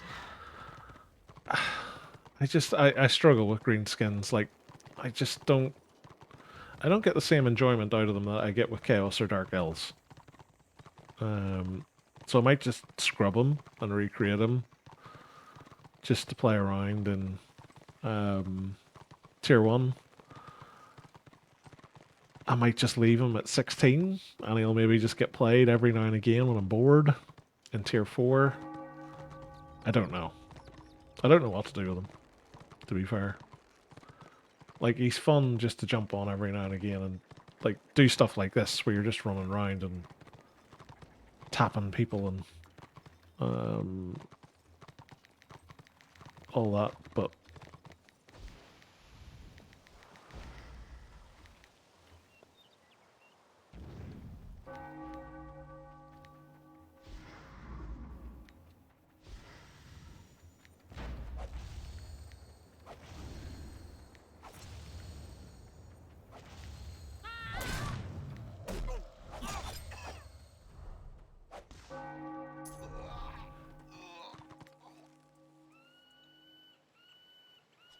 just feels unfair at times. Like, I had help there from the Witch Elf, but I shouldn't be chasing down witch hunters. It should be the other way around.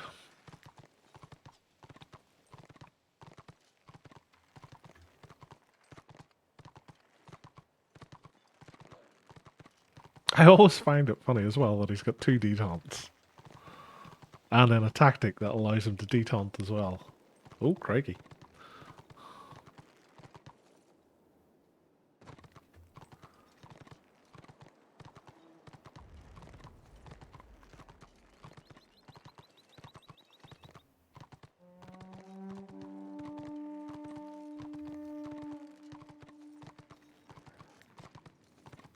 What's that?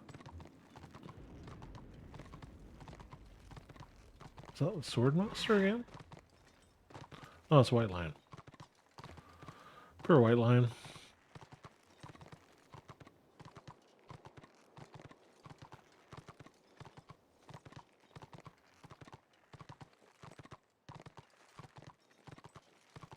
I wonder if the layer's open. Oh, it is.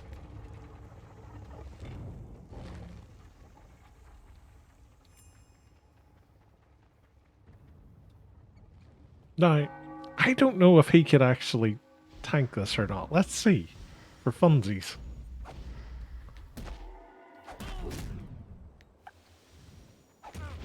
Nope. Can't do it.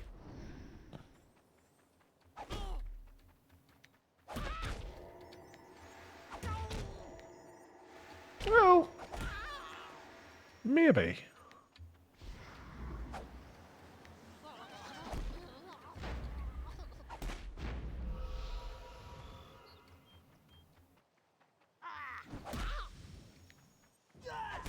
Ah. So yeah, a shaman can't tank a level 15 hero.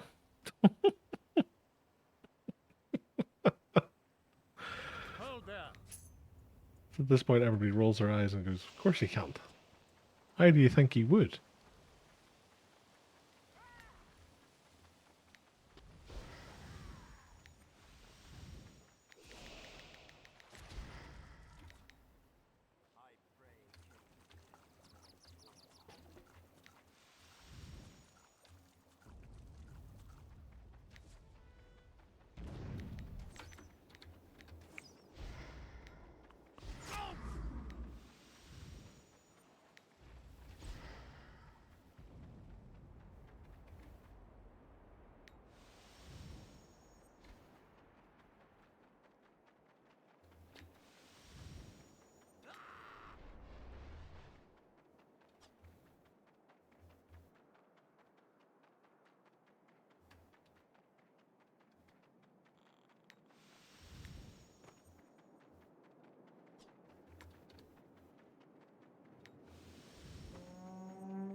I love how they're all running away now. It's like we can't gank people anymore. Time to run away.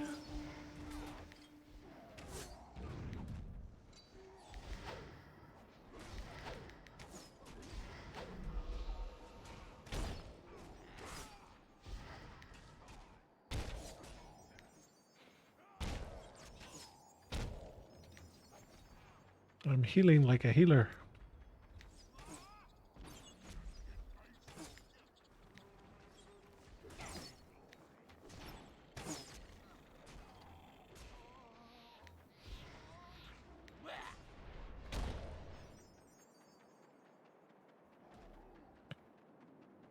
The power of a chopper with a healer behind them.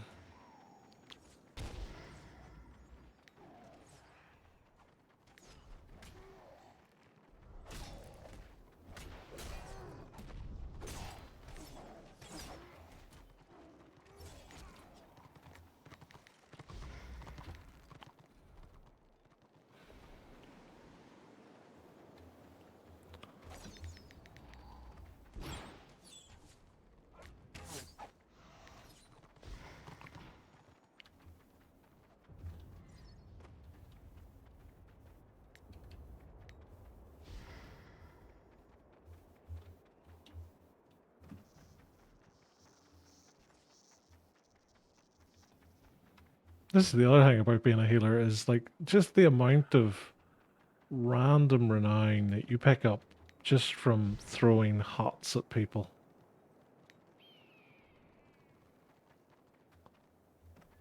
Like it's weird. Like it's a good thing to sort of get people to actually heal, but I always just find it funny. Because it was the thing with the Zealot. Like, the Zealot got an awful lot of renown and work crests just simply from standing around casting hots on people. It's like, it was the easiest class to level out of all of them so far. Just because it stood there just going, heal, heal, heal. Like, the Sork looks like she's going to be the one that's going to be the highest renown rank whenever she gets to 40. But that's just simply for the fact that I've done nothing to inflate her XP.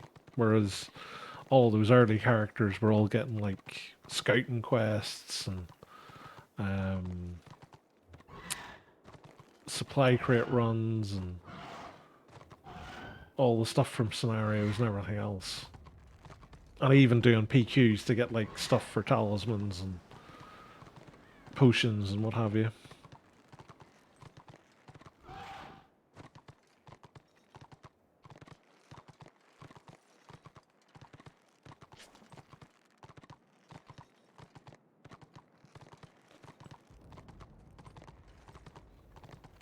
Yeah. I was wondering had I just maxed that out, or did I do it before, but I obviously did it before. It's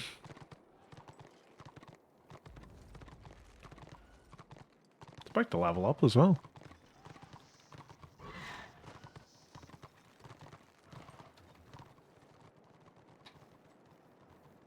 Oh, what are we doing here? Fighting a dragon wake, apparently.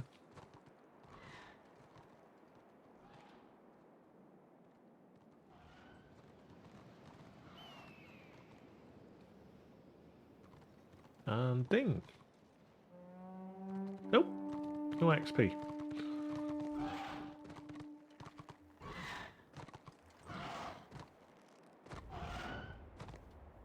It's not going to take much, mind you. It's only going to take about 500.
Right.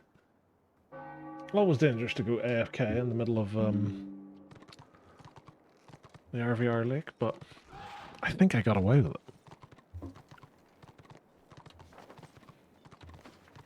Let's go all the way over to Tower of the Night Flame. See if we can catch anybody in between.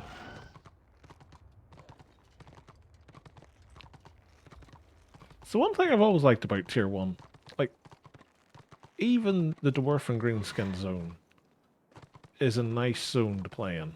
Bar the big divide between top and the bottom of that big wall. But, like, there's no zone that I hate. And they all feel well thought out and designed. Whereas, like, Tier 4 especially, it's just, you don't want to go near Black Crag, Thunder Mountain. Cadron Valley's okay. Dragon Wake can get boring quite quickly. Calidor and 18 are... Chaos Waste is a bit... Dragon like Reichland are great, though. Maybe level up with this. Oh. Where am I? 493. Another one would do it.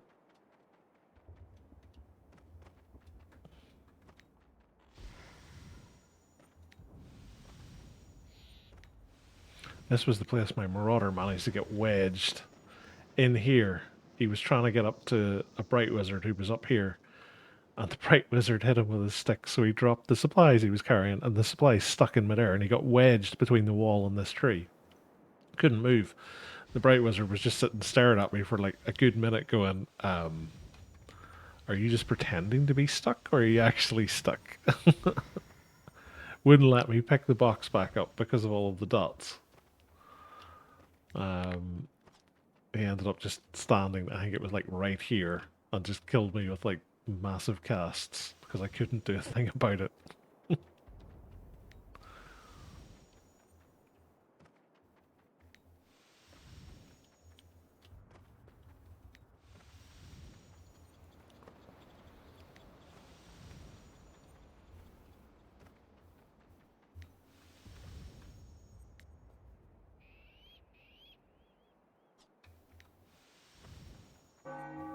I have the supplies. Yay!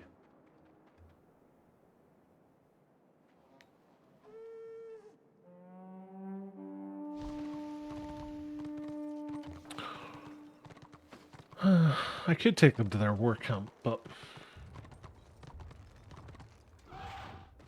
I'll just take them to mine. Maybe I'll bump into someone on the way.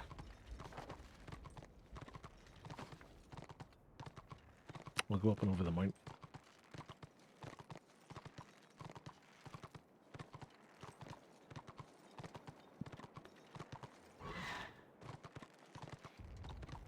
You already get renown rank 19 as well.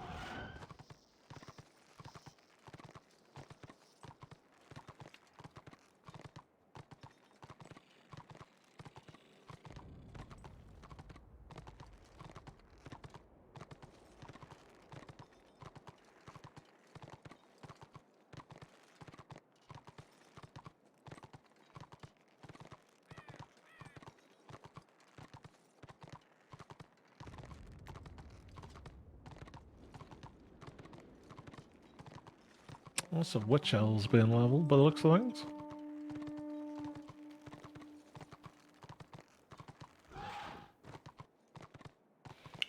So one thing with an MMO, you'll never be short of stealth classes. People love stealth classes.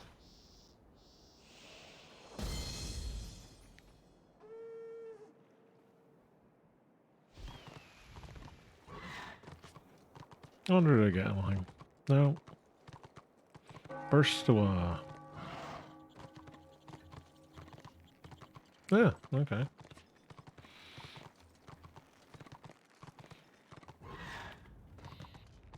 It's a bit like the Witch Elf's Bloodlust tactic, that one. I don't think it's like level 15. New hat. Looks exactly like the old hat. And I could wear those, but I would lose out on... I'd lose out on my intelligence bonus. Although, in fairness, I could slot an intelligence talisman on it. So that plus 9, plus 10. Slot a plus 10, that'd be 24. That'd actually be an increase. I'll do that.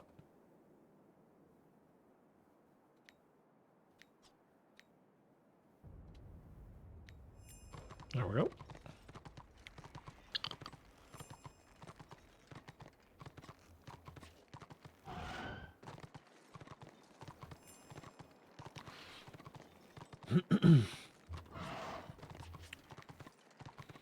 $46. He could probably buy his other bit of... Oh, it's 2 pieces of Challenger gear. That's right.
Bet that Slayer is raging.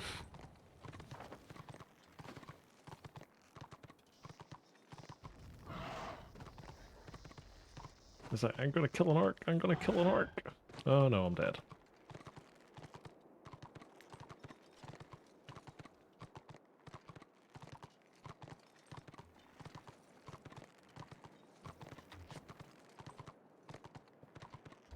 Kind of reminds me of like a Blood Bowl goblin, just because of the shoulder pads.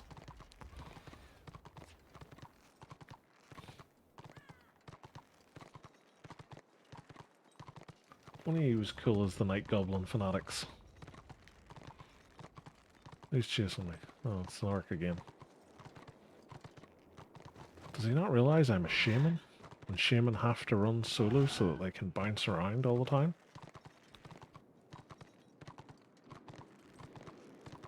practically the law.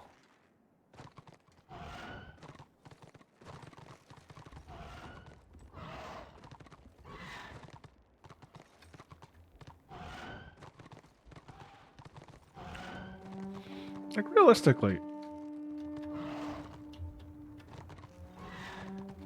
like, an Archmage and a Shami could just sit up here and witch elf it out quite happily.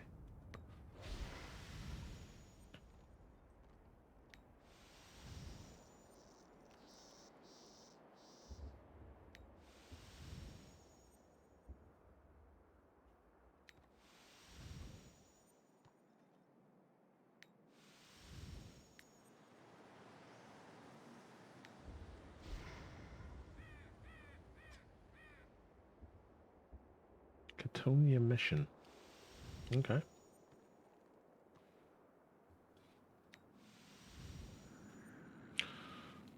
Be really interesting to see if anybody actually comes up here.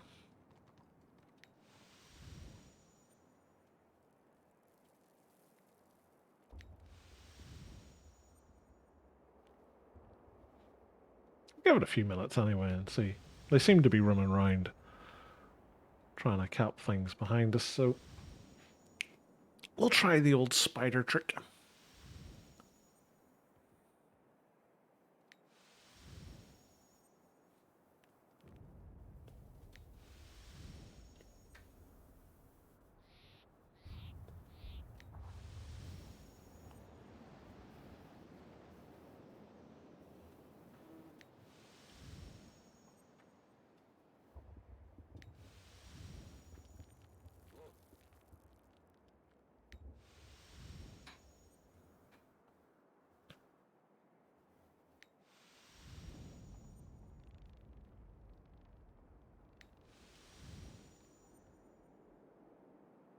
Nope. Someone is trading lots of fancy talismans for strength ones, by the looks of things.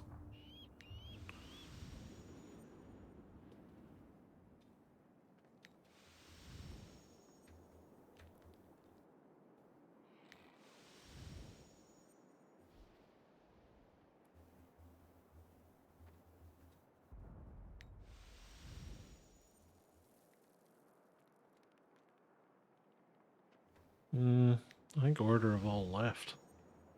Their AAO's up.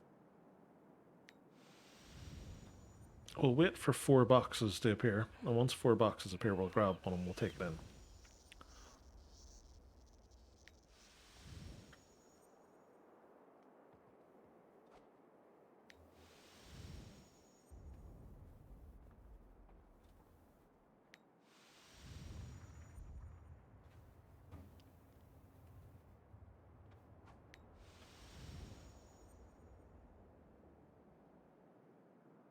Oh, the captured Dragon Wake.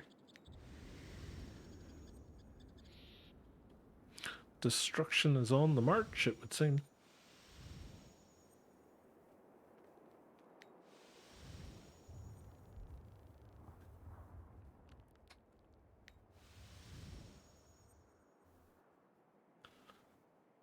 Could even be a fort tonight at this rate. Although Order seems to be trying to shore up Reichland.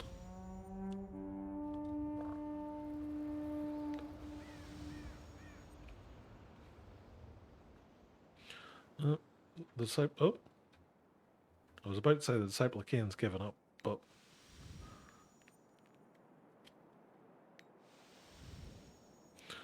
yeah,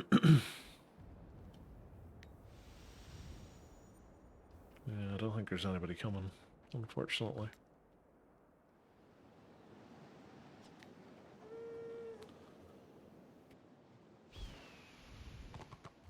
It's usually at this point, like, I've just come down, that somebody will appear.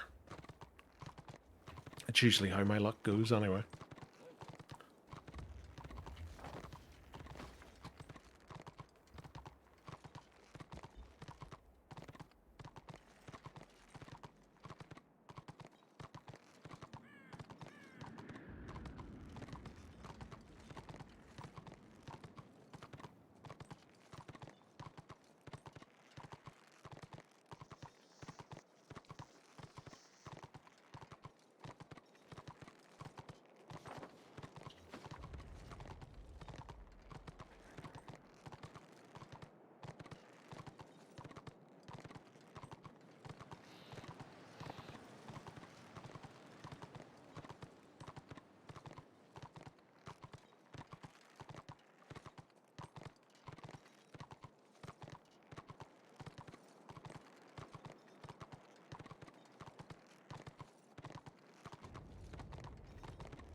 Like, for a zone that was completely order dominated, it really flipped.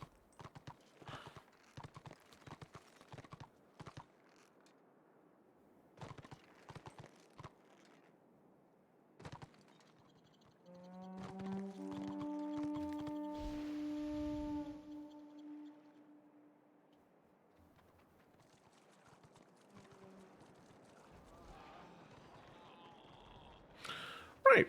Well, I'm going to call it there, guys. Hopefully it was fun getting to see something a little bit different for the last bit of the stream. Thank you all for coming along and watching. It was good to have you all here. It's good to get chatting to Kineo. And yeah, if you're new to the channel, please drop a follow. Really helps me out. If you've got Amazon Prime, you can subscribe for free. And that throws a few quid my way.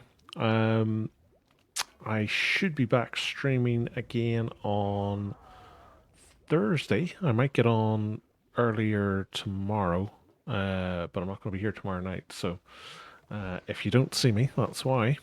And yeah, all that's left for me to say is I hope you enjoy the rest of your evening. I hope you have a nice day tomorrow. And I'll see you again very soon. But until then, take care and good night. Bye.